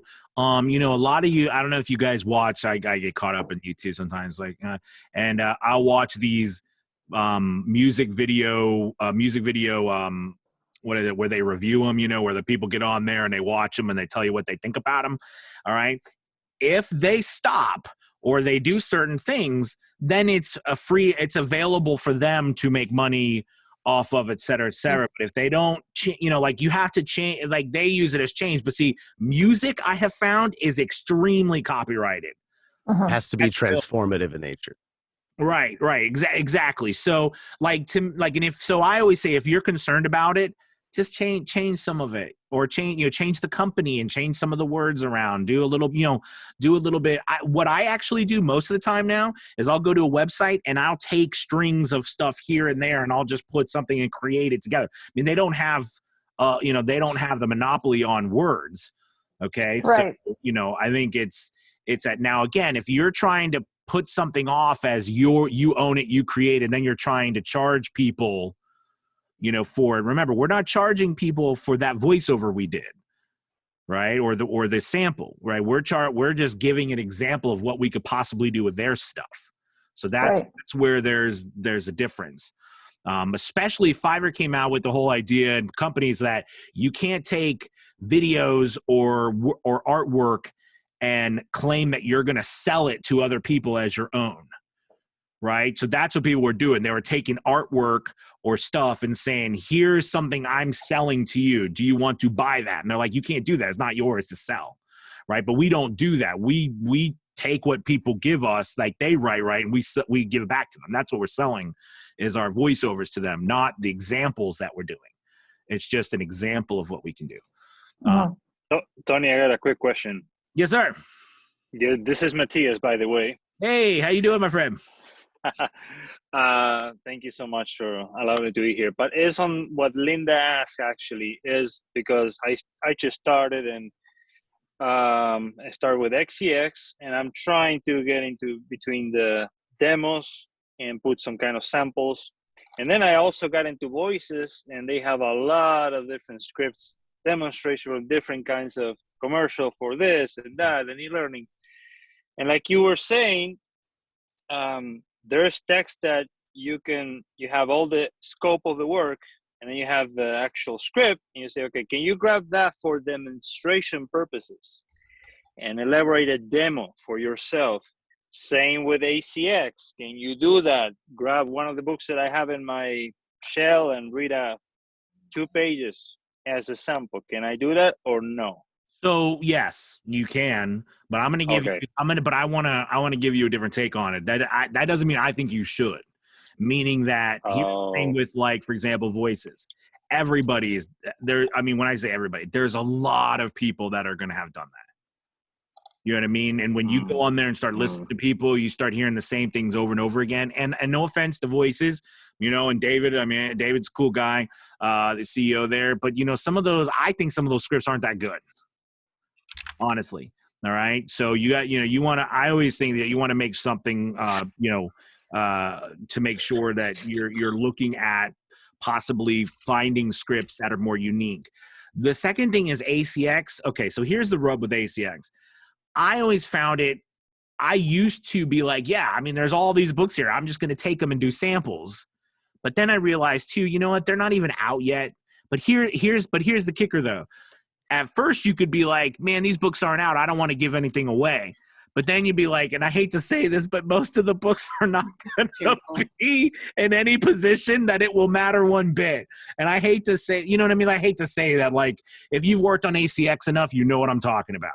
I mean, you're just not, they're not of them, not a lot of them are going to go, viral or something. So, I would say you get started that way, but you could watch that YouTube video on how to make like an epic sample I did and look, or how to get scripts, or if you're part of the academy, you know what I mean? It's a great topic. We talk about in the academy and stuff. I mean, there's a lot of ways to build your own scripts, I think, pretty simply without having to take them. But if you wanted to get up something quick, I'm not going to lie. First thing I did was take auditions and things that I did for other places and just string them together, to put up something. I mean, that's the truth. I just strung stuff together that I had done for auditions or whatever, so I could put stuff up because I didn't know what I was doing. You know what I mean? So I would recommend either do that or also get with a group or something that you can, learn about how to get the actual, put scripts together. Well, thank you so much. Yeah, absolutely. Great question. Okay, I haven't been looking over here on the side because I was talking so much. So you know me. Any other questions over here? Or I did want to take a moment just because shameless promotion. All right. Is that I'm excited. We have the Fiverr or the Elite Academy has grown tremendously. We're almost at 200 members, and when we hit 200 members, I'm super excited. The price will be going up more though because we would keep adding more stuff. So we are offering, a half off the first month and lock in the price here. We're very close. I think we got about 15 spots left until we get to the 200 mark. So I'm super excited. There's many people in the academy here. The classes are just like this. We have classes, with Susan and Don and me, and we have another, and Angela. And we also have another coach. She's not here because she's in the UK, but she's also a voice acting coach. Her name's Kat, and she does at 2 p.m. To make it easier. So love for you guys, and I'll post a link down here again in case you're interested, because like I said, shameless plug. At this point, it's been an hour and 15 minutes, but God knows I don't ever end on time. So I'm always willing to stick around and talk more to you because I love to talk, clearly, as you know. So, but if anybody has any other questions, oh, sorry, or Dave, you got a question?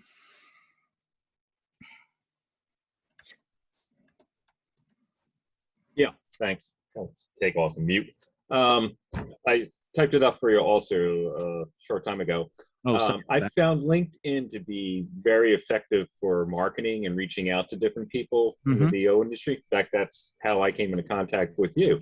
Awesome. And a lot of people have been very generous and open with answering questions. My question, though, is with the different websites that are on there, like one that I linked up on is called VoiceNet. Okay. And I just wasn't sure. A lot of times they'll advertise, but it's mostly people trying to promote their own websites and business. I wasn't sure what else, if you've run across on LinkedIn, that might be something worthwhile to follow. Now, are you talking about follow for business or follow for education? Actually, both. I know they're going to be two different sites, but for so when it comes to education, of course, I'm going to tell you to follow us, which I'm sure you already do. Oh, definitely. You know what I mean? And if you can get in are you in the academy? No, I'm still in the process of finishing up my training with VO. So cool. No, so what I was going to say is that from the standpoint of, I don't know of any other place honestly speaking, besides Brent, who publishes as much as we do. I don't know of some, there are, of course, there's clearly other sites for education purposes.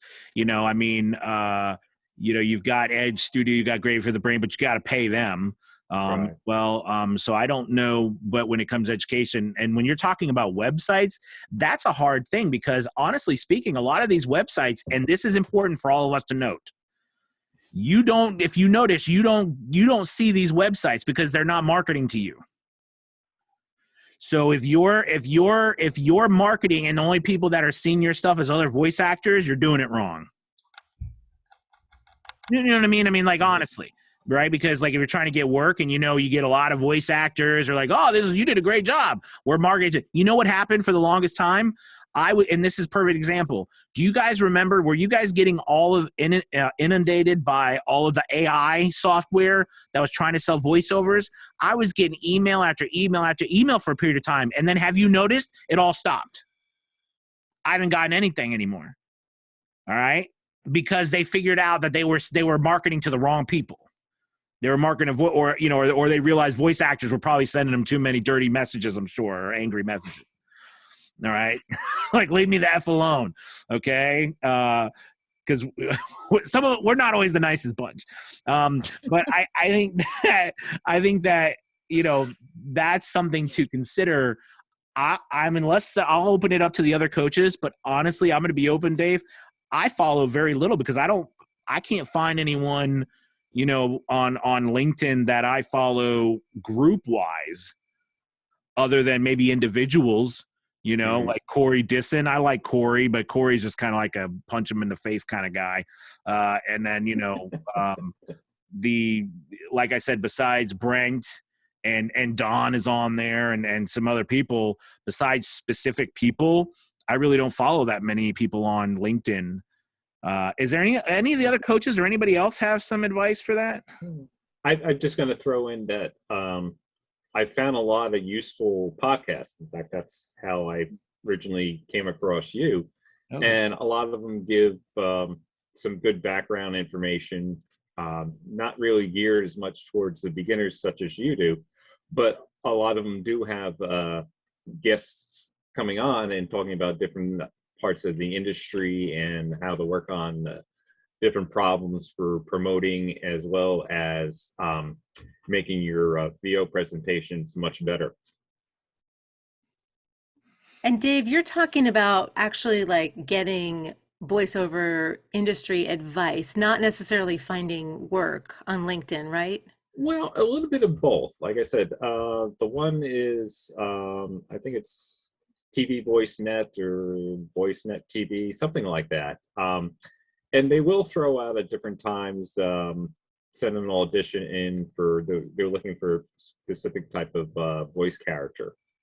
But also it's where people can promote their own. Okay, you're looking for casting directors or sites that are posting on there? Well, or just some areas where they might say, oh, here's something else besides voice 1, 2, 3. I gotcha. So I like to consider myself, as my father would say, frugal, as opposed to being cheap, and looking for where it's something I don't have to join or pay a monthly fee. Like I said, right now I'm still in the development stage. Well, I want to add something. Oh yeah, go, Blaze. I was going to say, I'm pretty new to this whole thing. I've spent quite a bit of money because basically if I fail as a voice actor, I at least have a place I can be loud when I'm playing video games. But with all of that said, all the money spent, I joined this group about a month ago, actually, to a couple of days.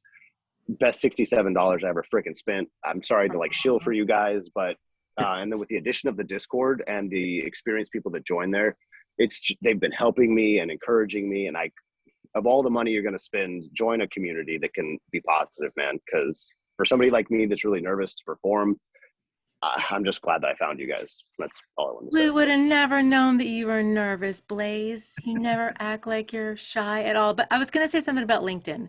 So about 3 years ago, I bought this course. I'm a member of a Nashville like voiceover community, and that we meet like in person. We haven't met in person for a while, but we used to meet in person all the time.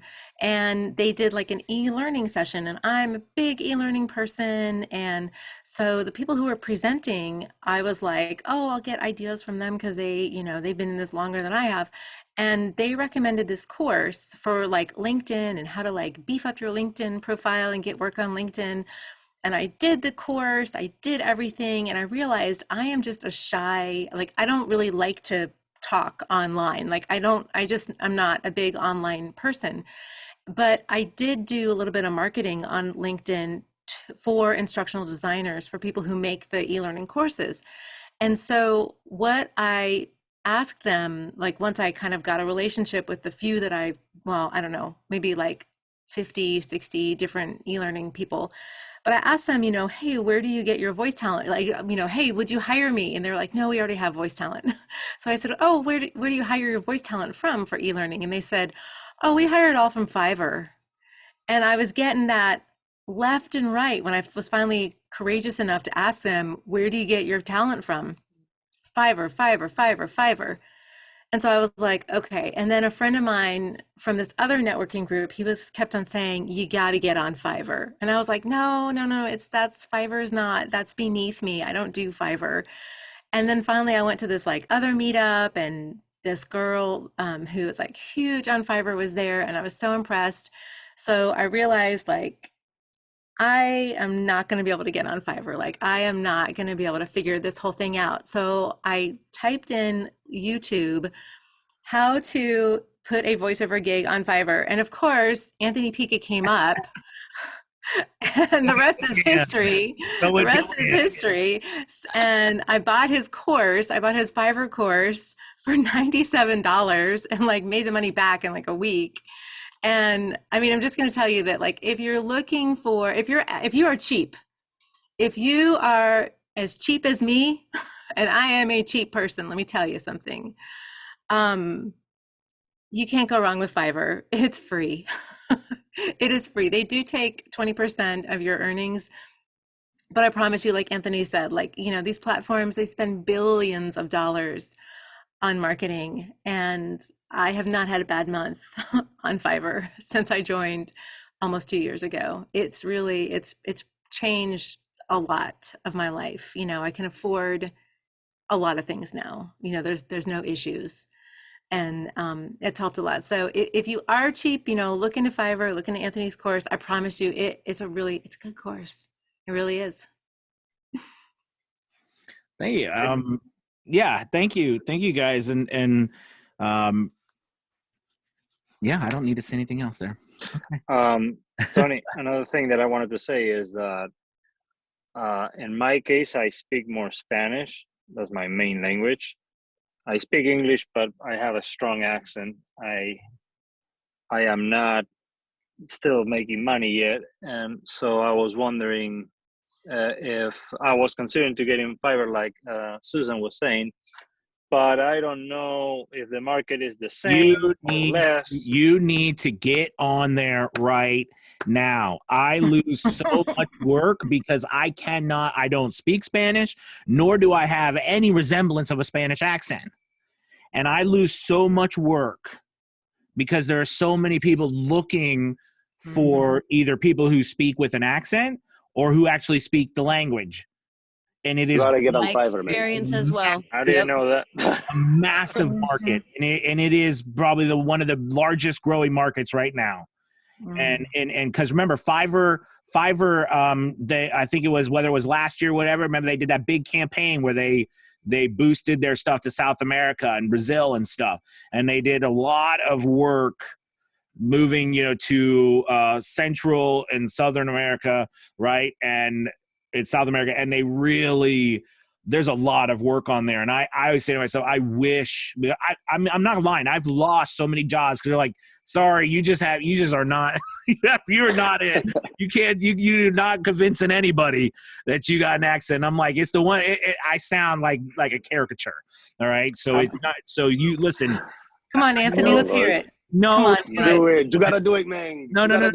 Right, so you need to get on to the platform because they're awful. I'm the one that asked you a few days ago about that. I don't have a lot of experience in how I feel all the profile when, and then how you keep yourself in the first page so people can find you, because that's the other thing that I will be curious about. Just get started. You'll work your way up.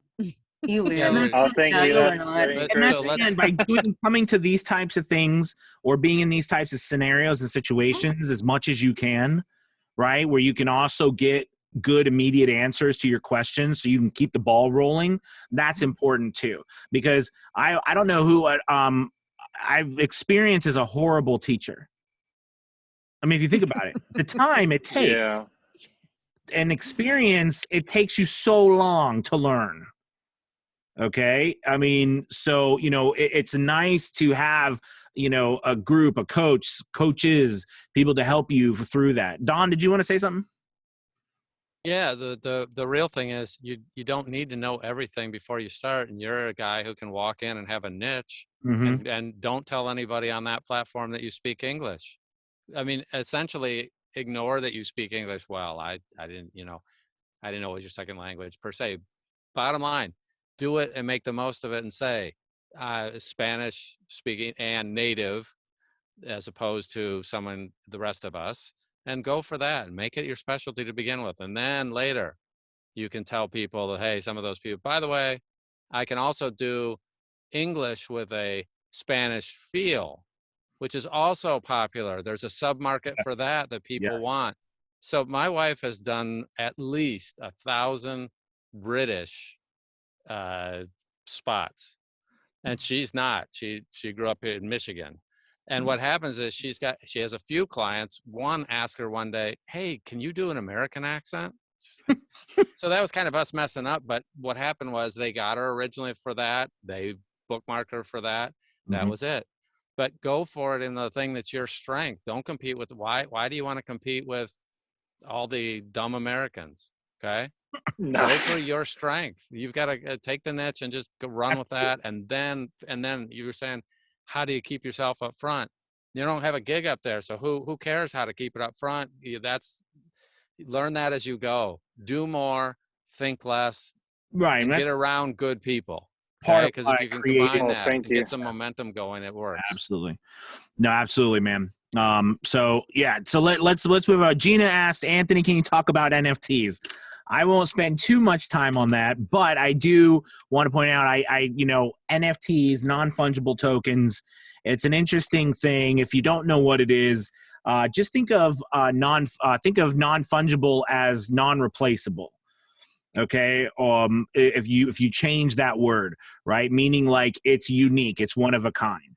All right. And token, if you think of token like something that's tradable.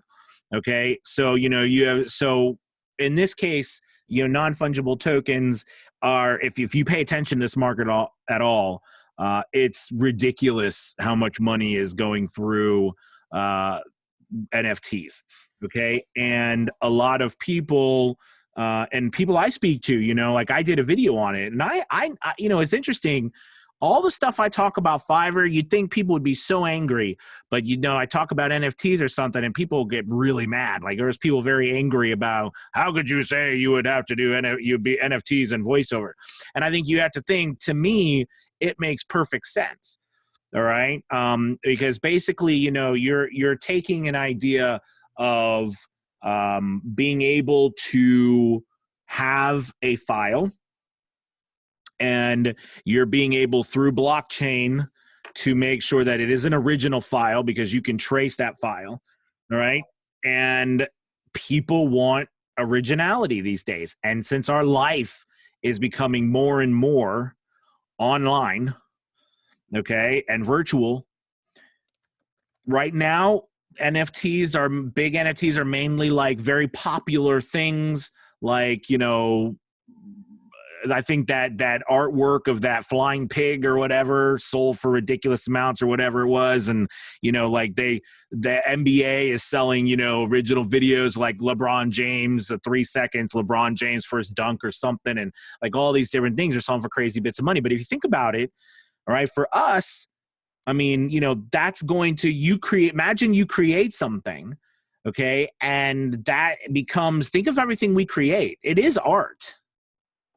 I'm just saying, we just have to think of it in that way, because what happens eventually when, for example, and I follow Gary Vaynerchuk, so I don't know if any of you do, Gary V, but, he was talking the other day about, hey, what happens when sports clubs and like baseball or whatever, basketball, they start selling their tickets as NFTs.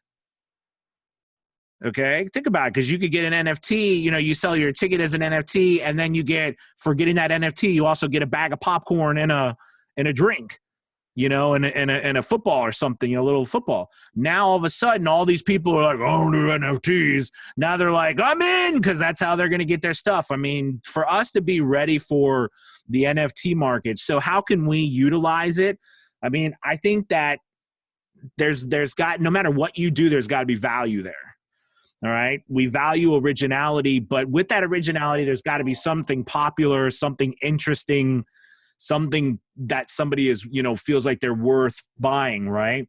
And so like for us at this moment, unless you are an influencer, unless you have something, where you're creating samples that become in demand, or you create the demand. Okay, that's kind of where we are right now. But I do think about NFTs from a standpoint of, imagine AI. I mean, you think about that relationship, right? You say, imagine you having your own AI voice, but having the original voiceover for that AI. All right. And having those things like this is, and for us older people, like it took me, cause I'm like that guy. I'm like, why the hell would you ever want to spend $3 million on a GIF of a flying pig? Who would do that? Like the original one. But the point is that nowadays, are you going to rather show somebody your stock in Tesla, or are you going to show them the cool, NFT you got? People, the younger generation and people coming up, they're going to show the NFT. They're going to want that. And it's another way to hold your money. And as that, so I'm just saying that it's something to always keep our eyes open for, and to look at new and trendy ways, and ways that, think about Bitcoin and where that was just a few years ago. And now MasterCard, Visa, these places are actually accepting Bitcoin, okay, as payments. And the Fed wants to, have its own Fed coin. Okay, so I mean, this is something before where you're like, what is that? That's ridiculous. I'm never going to do that. If we do that, we're going to be like those people who are still angry about Fiverr. And I'm serious, right? I always use the Fiverr thing. There's people who are still dying on their mountain about Fiverr. Sorry, that's because okay. So hopefully that was Gina. Did you have anything to say about that? I know it's what you.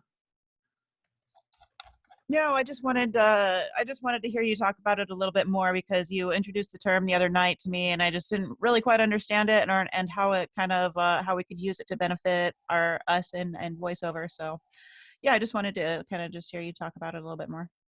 Yeah, and and I think if you think about it from this standpoint too, voice actors forever since they started, right, have been selling their rights, or they've been selling the royalties to their original voiceovers that they've done. Okay. But it's very difficult to track that. Imagine us starting to be able to track that in NFTs using blockchain. I mean, imagine us in Fiverr being able to track that using blockchain. There would never be an issue anymore with trying to prove that our stuff is ours, or that somebody took it, or somebody doesn't have the original. Do you know what I mean? Like I think there's a lot of benefits. It's just the people who, and then understanding blockchain, right? If you don't know what blockchain is, just really quick, it's like, so like banks, how banks work, right, is that transactions come in and go out, and banks basically keep all of that information. All right. And at the end of the day, all right, they tally that information, and that's what's left in your bank account. Okay. From things that have gone in and gone out and that have come in. Right. Well, and they talk between the banks. Well, blockchain is basically just millions and millions of free source computers, all right, that are recording all of this data and transactions, all right, and it's called, and it goes on this chain, it's called blockchain, all right, basically, and because it's free and open source like that, and don't get me too technical about how it all works, but I'm saying that's basically the gist of it. And it can actually it records the transactions. Some of you might know more about blockchain, but all I know is that it's pretty cool premise, and it's already, when people are spending millions and millions and millions of dollars, it's very speculative right now. But just the idea alone that I could say, man, that was my work. Where is it now? You just ran a TV commercial, about it. That's my work. We can check it. Bam, I've got the proof, right? You think about NFTs for a lot of voice actors who really are into that. That's a big thing. So just that alone. See you later, buddy. So anyways, that's my thoughts, Gina, on NFTs. And I think it's just another thing to keep our eyes open for. I want to just tag along on that. I'm in a different Discord group with a bunch of gamer guys. They don't know nothing about NFTs. And I told them I'm in this class. I was explaining it to them, and they were instantly on board. I was like, imagine somebody makes a voice line for an anime or a video game, a movie, whatever the heck, and it goes viral or it becomes a meme, and you participated in that. If you had recorded your sessions, you could chunk out a little 5, 10, 20-second clip of you recording that meme, that famous voice line, and with that original identifier of the blockchain, like you're talking about, it's basically just like any certificate of authenticity. That's all it is. It's Well, just digital. Here's a perfect example. On my podcast, I interviewed that guy who was the lead character in the video game that won all those awards. All right. And, his voiceovers, I mean, imagine him keeping he's having the first voiceover. That's the original for a game that's become very popular right now. He has something that he could sell. And this is the type of stuff. I mean, it's people finding ways to take their work that's artistic, all right? It's non-replaceable because it's been documented on a blockchain, and now you can sell it. And people, again, finding the market, it will grow. I guarantee you there's going to come a business just like Amazon for NFTs and all these other things, okay, that sell all kinds of them. And there's a bunch already starting out there.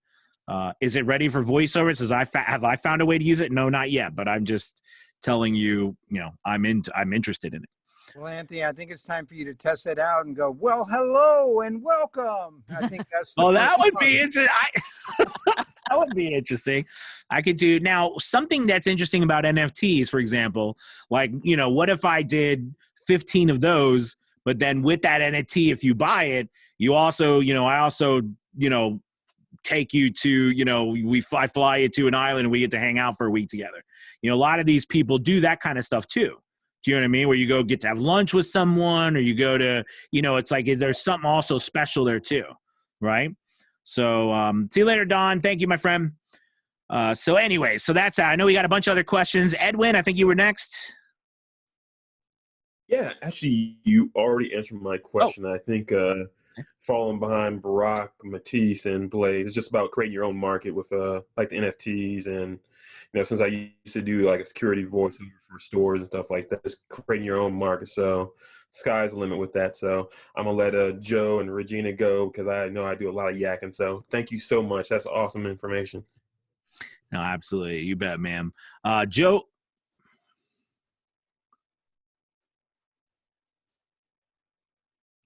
Is Joe here? Oh, you're on mute, sweetie. Now I'm muted. Okay, Anthony, I do not want to argue with you. This is your party.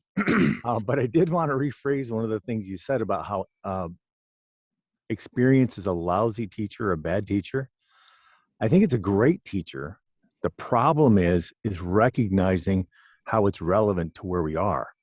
When Barack was talking earlier, I love his voice, and I said, you welcome people. I sent him a direct message, and I said, you welcome people, and you make them feel at home, and you make them feel comfortable. Run with that. Go into hospitality, or go into a hotel chain, or go into whatever. I had a roommate who was, his father was from Spain, and his mom was from Puerto Rico. And I remember when my mom worked for the phone company in the 70s, man, if you were bilingual, you could write your own ticket. That's never changed, right? The southern states, and now every major city in the United States has Spanish television and Spanish radio and Spanish everything. So I think that I think that sometimes we discount the life that we've lived, as opposed to saying, how can I use this in voiceover? That's all. I just wanted to sort of jump on that and remind people that, we're all authentic. Absolutely. And I've done all kinds of things that don't have anything to do with me yet. I think my very first gig I did was it was for a medical service company. It had to do with a diabetic something or other, because I'm of that age, right? So I think that it's important that we think really broadly about what we can do and what we're willing to learn about, and all those kinds of things. That's all. I just wanted to sort of I love it, Joe. Thank you. No, a pep talk. And then I sent you a message once. This is another thing that maybe for beginners, I don't know if you ever saw it, but when I first did my very first Fiverr profile, one of the things I did was I made a real generic profile saying, hey, I can do this, and I can do that, and I can do this, and I can do that. And I just wanted to get the profile up there. Yeah. Because I wanted to just pull the trigger and get it done. Mm-hmm. But then when people contacted me, it's like, well, crap, what voice do they want? Right. Because it was very general. So, that's the thing that I'm going back now and pulling all those things apart. So like narrow the demographic. Sorry to cut in. Make them individual gigs. You're basically talking to me there. You're talking about, so just narrow the demographic and don't have them all lumped together so you don't get. Well, that's what I did. That's what I did. And I think seems to make sense. But it was bad for me. because do they want the sarcastic guy or they want the old guy, or what voice do they want, right? And sometimes you don't get really great descriptions when you get your a gig offer. So that's all. I think you sound awesome, by the way. Oh, thanks. Regina.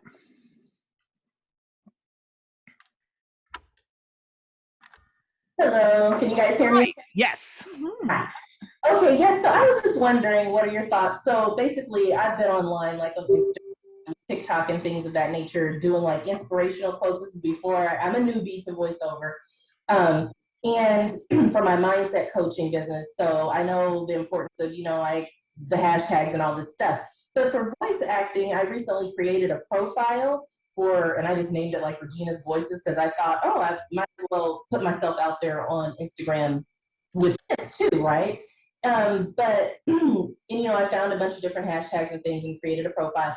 So what are your thoughts on marketing yourself, or even, like, because my first 3 posts have just been like jobs I've done, and I actually was able to find the client or the person who I did it for on Fiverr, and I tagged it, and they really seemed to like that, and just kind of, that's what I kind of curate graphics that just have like a little sound wave with the, an audio file.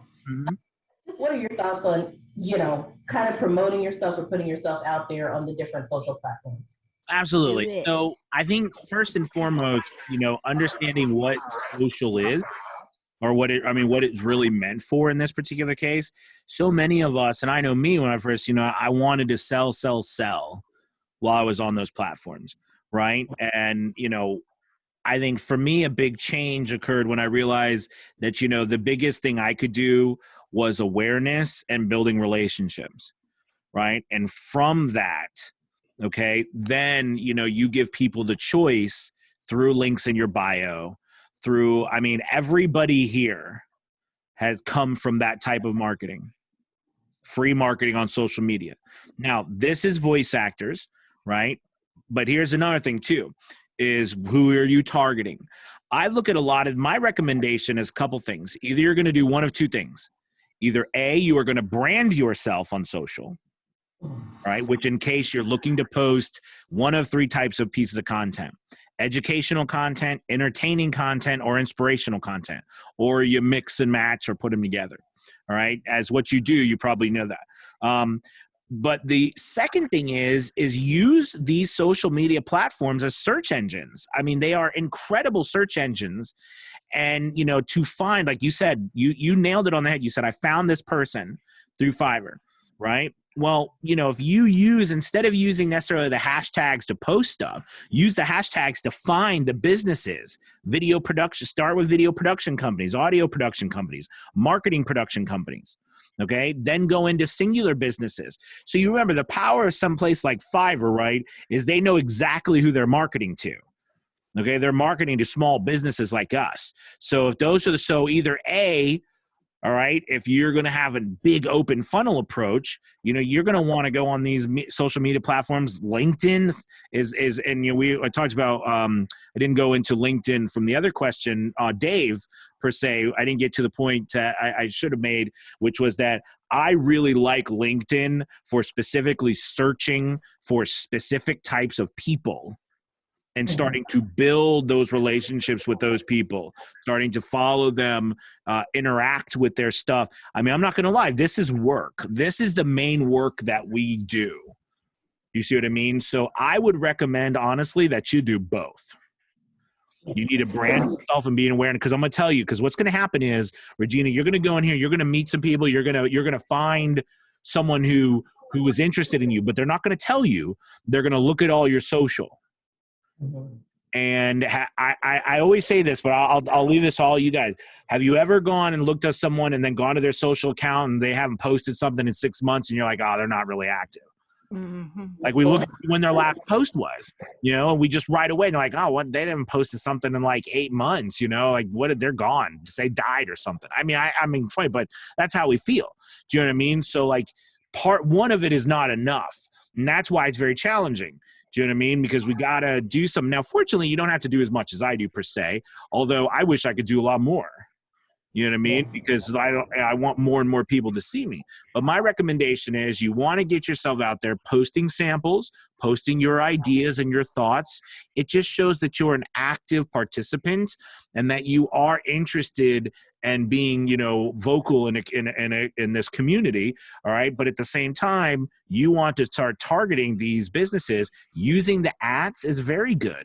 You know, when I did my sample stuff, one strategy I had that I saw work, you know, was picking a business, making a sample commercial for them, and then, you know, adding, you know, put you know, at them, put hashtag and their relevant types of things that they would search, you know, and start pumping that out. I saw a dude win an entire national campaign for doing just that. It was for a beard trimming company, and he actually took their commercial, ripped like changed it around and did his whole thing. And I mean, it was unbelievable. I thought it was the coolest thing ever. And they like hired him and they flew him to their company because he just did it on Instagram. Yeah. You know, because he thought he could do a better commercial than they did. And they put a voiceover to it, you know? So like there's now, again, I don't want to lead you down a path thinking you're going to do that and it's going to happen overnight. But, you know, I do want to say that, you know, whatever you do, it's got to be consistent. Because it's got to be consistent. You know what I mean? And without that, you're going to, you know, it's going to fall through the cracks. Do you know what I mean? Yes, and with my other stuff, it's like I have schedulers and things to make sure I'm consistent sometimes, you know, instead of posting manually, like I'll use like Tailwind or something. Just to make sure I'm staying plan ahead my posts and stuff like that. And with voice acting, I was just trying to see, because with coaching, what happened was, it's kind of like what you were saying a few minutes ago, where I get a whole lot of other coaches following me, where it's like, well, I don't want to talk to you. I want to talk to you. It's like, I let people, you know, need my services. They're trying to market to me.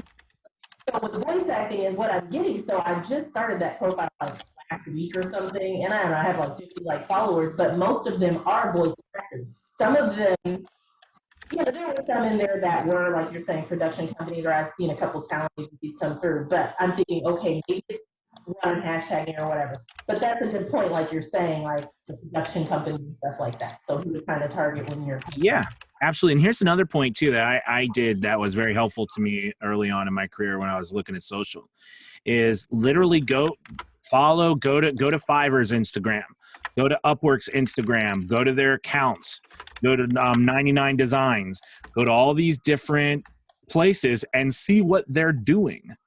Right? Like, for example, I love Fiverr's. If you go to one thing, Fiverr is doing very well, and it doesn't get a lot of interest in our community because it's not geared towards us, it's geared towards customers. But they're posting these massive blog articles that is all about information, but leading you to then click on where you need to go to get, like, what service you need to, you know, go to in order to get that product or that service that you need to get what your desired outcome is. And, you know, so it's like, and who are you gearing it towards? Now, I always tell like somebody, like, for example, if you want to sell, for example, where is he? Brock. Like, if Brock wanted to sell to the aviation community, and Brock's like, Luke, I'm trying to get away from it. I'm just saying, Brock, if you did, all right, like, for example, you know, to me, if that was what I was going to do, I would actually build a website that was actually geared towards aviation companies and helping them with their like, if I was going to do like e-learning for them, helping them being a place for like becoming a hub, becoming a resource for those companies, right? Because you want to be a resource and not, because most of us will just put up a website that's like our face, our stuff. We all have that. But if you're actually targeting the place that you're trying to get to, like, for example, if you wanted to do meditations, right? You know, why wouldn't you then create a website that was about healthy living or healthy mind living, right? And helping people be, you know, meditative and selling affirmations, and then you're selling files. And since we can, I love meditations are sent directly to consumer, but I would build my stuff more towards the audience as well as social, because then you're putting out information totally geared towards those companies, those people who are in those companies. And then it told us. So I think the biggest thing, Regina, is probably right now is figuring out maybe niching down to a place where you want to target. Mm-hmm. You know, because once you find that, you know, like in your space, you were talking about the you said you were doing the what was it you were saying, positive thinking or yeah, mindset coaching, but I also have a YouTube channel where I have affirmations that I record. That's what I kind of started doing, right? And so I'm like, and so I use Kajabi for my mindset coaching website, but I'm trying to figure out, okay, I need to create one for voiceover stuff, because this stuff is blowing my mind. I'm like, the opportunities are endless. So what I'm thinking of, like what you're saying, is since I already have affirmation stuff going, and you know, I just created a gig for meditation specifically on Fiverr, but just trying to figure out how I can shift this now, you know what I mean, and make what I've already been doing work for me. You know, Fiverr, some people, like they reach out for just YouTube, you know, video voiceovers or affirmation or meditation or whatever. I've been getting some of that too. Yeah. So, yeah, to your point, I want to really just kind of shift it for that.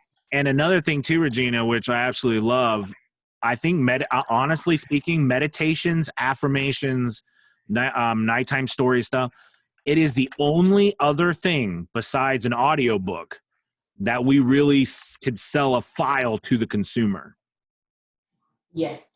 I mean, if you think about it, all the other stuff we sell really is B2B. Okay, but it is so, I mean, you know, you can build an entire brand and company around if you wanted to. You know what I mean? So a lot of us target so wide that it's hard for us to compete because we're competing against Fiverr and they're going to win. But if you know what I mean? But that might be something. And then if you niche down to a certain place, then you have content because you always know who you're targeting, what you should be saying, you know what I mean? Who you're trying to help, what hashtags to use. Problem is when we're so wide, we don't know because there's so many. Yeah, it's too big. Yeah, I follow Fiverr too on Instagram. That's how I won that giveaway the other day that they were having. Yeah, I remember you posted that. It's so cool. Now, I hate to ask, but what is that? What was it? Well, I guess Fiverr, they're starting like office supplies type line. And so they were doing a giveaway, and it was like 3 things. Something like reversible mirror, some kind of that. It was a few 3 little things, but it's that they're starting this line of office supplies for Fiverr. That's because it. All freelancers are, you know what I mean? So I was like, okay, and all they had you do was comment with, I can't remember now, whatever it was, hashtag something. And I was like, oh, let me just do it. And then they messaged me that I won, and they picked like 3 people. So awesome. I followed them and found that. It's definitely interesting. Yeah. Cool. Well, hopefully that helps, Regina. That's a good question. And I think that helps. That can be helpful for a lot of us, especially, you know, when we're trying to figure out how do we compete, you know, against all these people and businesses. So good call. All right. Yeah, absolutely. Is there any other questions or comments? Hey, Anthony? Yes, sir. I had a comment. Yes, sir. So I got the email. I'm sure everybody else did too, but I wanted to answer in person rather than just via email. It was about what you would recommend for another voiceover course that you could produce. And something I was thinking about is make a course about like the little secret golden nuggets of voiceover. Because I noticed you tackle the big major topics like Instagram, Fiverr, and all that. But personally, what I've gained the most from you is the small stuff, like the RX elements, considering other ideas like public domain publishing. All those little things is what I actually got the most from you. So I think like putting together little secrets and revealing them, or even just doing this as a YouTube video would be a good idea. Dude, I appreciate it. That's going to cost you extra. Jaden, I want to brag on you for a second. First of all, how old are you, Jaden? 16. All right, Jaden 16. When Jaden and I met, what, about 2 months ago? Maybe 3 months? It's been a while. Yeah, a little bit, yeah. Okay. So anyways, we met and we talked, and tonight Jaden showed me, all right, he has written and narrated his first public domain book, and it is live on Amazon. And I think it's just link me that. absolutely awesome and fantastic. And it is something that I've talked about a lot. But I think to this date, you might be the only person who's actually gone forward with that. That's actually made it happen, and I'm so proud of you. Especially at 16, because you're building something. My always big qualm with narrating stuff was we only get 7 years of royalties. All right, if we ever did. But as a narrator, you own it forever. So how is that? I mean, I just wanted to brag on you and say, man, that was pretty cool. Because I think that's awesome. Because I've done a lot, but the one thing I don't have my name on is author. All right, so I think that's pretty darn cool. But anyways, I just wanted to brag on you, Jaden. So good deal, man. What was that experience like doing that? Well, first of all, I just want to say thank you, Anthony. That means a lot. And honestly, I've had this opportunity pushed my way quite a few times. But after you said it and just kind of where voiceover was going for me, the main thing that was really challenging for me was just my age. Like, I got kicked off Upwork, and then just the age thing was the thing that I struggle with the most. And the frustrating thing for me is I felt like I was always relying on someone or something. Like I was relying on Fiverr to get me work, or I was relying on ACX, and it didn't always work out. So I'm like, I just want to do this myself and go independently. So then when you recommended public domain publishing, I was thinking like crazy after that meeting. And then I was like, you know what? I have some control. Age isn't going to stop me. Mm-hmm. And I can get more creative. And honestly, I love it. I still get to do the narrating. At first, I'm like, I don't want to sit at a desk and just publish used works. But then I'm like, I can still narrate them. And it just seems like I got so many more benefits and more control. And in my way, it's kind of more rewarding. I'm getting my own work out there. I love it. And Jaden, listen, that type of stuff makes me excited because there's so many possibilities. Like, for example, if you build, here's another little tip, whether you use it or not. All right. If you build a website or you build a business around what you're doing, meaning like as you grow, you also start to bring other people, young people, maybe people in their 20s and 20s or 30s who are doing this similar thing, and you help them and they publish them through your site. And, because this also boils down to selling books. So if you get good at selling books, the world's your oyster, man. Right? Because that's like, you get good, so I'm very proud of you. I think it's awesome. Congrats on that. Thanks, Anthony. That means a lot. Absolutely, man. Joe, you got your hand up. I was just going to suggest Jaden maybe try Backstage, because there's a lot of young roles for young people there. So that's all. Just as if he when he said that age was a problem, was it Upwork? Backstage, they cast movies, TV, voiceover, commercials. They cast everything. So that's a great place to try maybe. Well, thank you for that. Yeah, absolutely. All right, guys. Anything else? Well, hey, listen, Susan, or is Angela still here? Angela? Yeah. I am. Do you guys have anything else to say before we take off? Thanks for being here, everybody. I hope you learned a lot. Always a pleasure finally to talk to Mr. Andy. Tony. That's the heck. No, absolutely. Also, I did want to point out that we mentioned that, but it's actually been really cool. I think Blaze mentioned it. We recently added a Discord server to our academy, and I have to be honest with you guys, because I've not been on Discord. Like, the people, like our community on there, like I didn't think we could be more active, but my God, it's like we're the most chatty people in the world. And we get into the channels and talk, which is really cool. sometimes probably not the best thing, but sometimes we talk for a couple hours and they're just about like we do here, but it's in Discord. It's been really awesome. I actually really think it's cool. So that's been a neat thing. If you're Discord people, it's been a lot of fun. Tia's holding me accountable. I have to upload something tonight to Fiverr apparently, and have I'm you panicking a little bit. uploaded anything yet? You better get off the No. meeting and go do it. Yeah, I know. Oh my goodness, Blaze. It's just somebody said that you got to grab one website and master that. I think it was Air Hall said, just grab one and master it. And I'm with ACX. And I submit 2 auditions, and I'm like nothing in my mail. And I'm like, oh, okay, maybe I sound like crap, and because I got this, and so that's why I was saying, well, maybe I'm gonna master that one first, and then get into Fiverr. But now I'm gonna get into Fiverr, and I will tell you this: I have until midnight. Okay, relax. whatever you do, 10x it.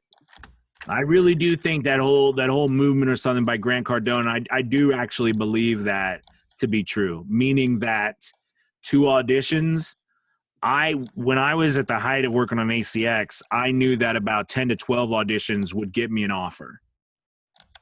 Okay. You know what I mean? Now it could have been a little bit sooner, it could have been a little bit later, but that was basically something. So I can tell you, man, 2 because think about it, if only 2 people heard you, I mean, like, and here's something too I had for young actors.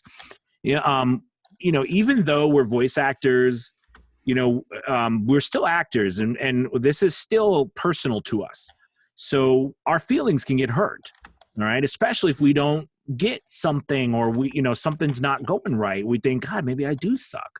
If, like, for me, the longest time, whenever I got critical, constructive criticism, I was always like, I knew it, I suck.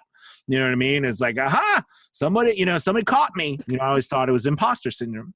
Okay. But then I realized, and it's so funny because I always taught this for years, I'm never going to be, a 6'4" basketball player. I'm just never going to be that. I'm okay with it, but no one's ever going to hire me to play that part because that's just not me. That doesn't mean I'm bad. It just means that's not the part for me. So it doesn't mean I'm a bad actor. Do you understand where I'm going with this? Most of the time, people have something they're listening for, or they're looking for, and just we don't meet that. But that doesn't mean we suck or that we're bad. It just means that we have to pump out the numbers. Okay, in order for us to get in front of enough people, in order for us to, that's why that 3 to 5%. Right. So that means that you got to have a lot of people to look at your stuff to come across the people who actually want to work with you. So I would say that most of the time, 99% of the time, it actually has nothing to do with whether you suck or not. It really doesn't. Most of the time it has to do, are you getting in front of enough people? And most of the time the answer is no. Because trust me, I work with people every single day, and most of the times we're just not getting in front of enough people. Numbers game. It is. Anthony, I have a quote hanging right here. I swear I did not plan ahead, but it says. What's this quote behind? I have a quote. Okay, tell me the It was quote hanging right here on my wall. I swear, but I think I read it every day. What is? Because I think we all go through that "oh crap, I suck" thing. And it's, if you're going to be great, you have to be willing to be horrible.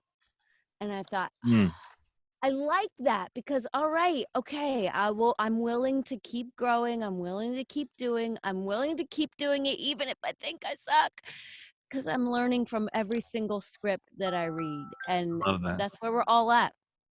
But that's not my favorite quote in your room. The one behind you is. My gold digger. I was about to say, what does it say? Make money? That's hilarious. It's gold digger. I think that's it. But she has that. I'm like, what do you got in your booth? And I was like, that's so cool. All right, guys. Joe, did you have your hand back up real quick? Because I think I've held everybody way too long. Or did you just not put your hand down, Joe? No, you're good. All right, you guys, listen, thank you so much for coming tonight. I hope this has been super helpful. And of course, the recording will be there. And if you do get a chance and you're interested, give us a shot at the Academy. I know you're going to enjoy it. These are definitely how our sessions go. Just like this, Monday through Thursday, all of the videos are recorded. They're archived, so you can check them out. And if you got any questions, message me. I'd love to answer them. All right. Well, you guys have That's $67 I've spent. Thank you, Blaze. Like I'm paying Blaze to market for me. No, man, I'm not. You have a great night. Talk to you all later. Happy holidays, guys. It's been a pleasure, guys. Thank you. Bye, everybody. Bye.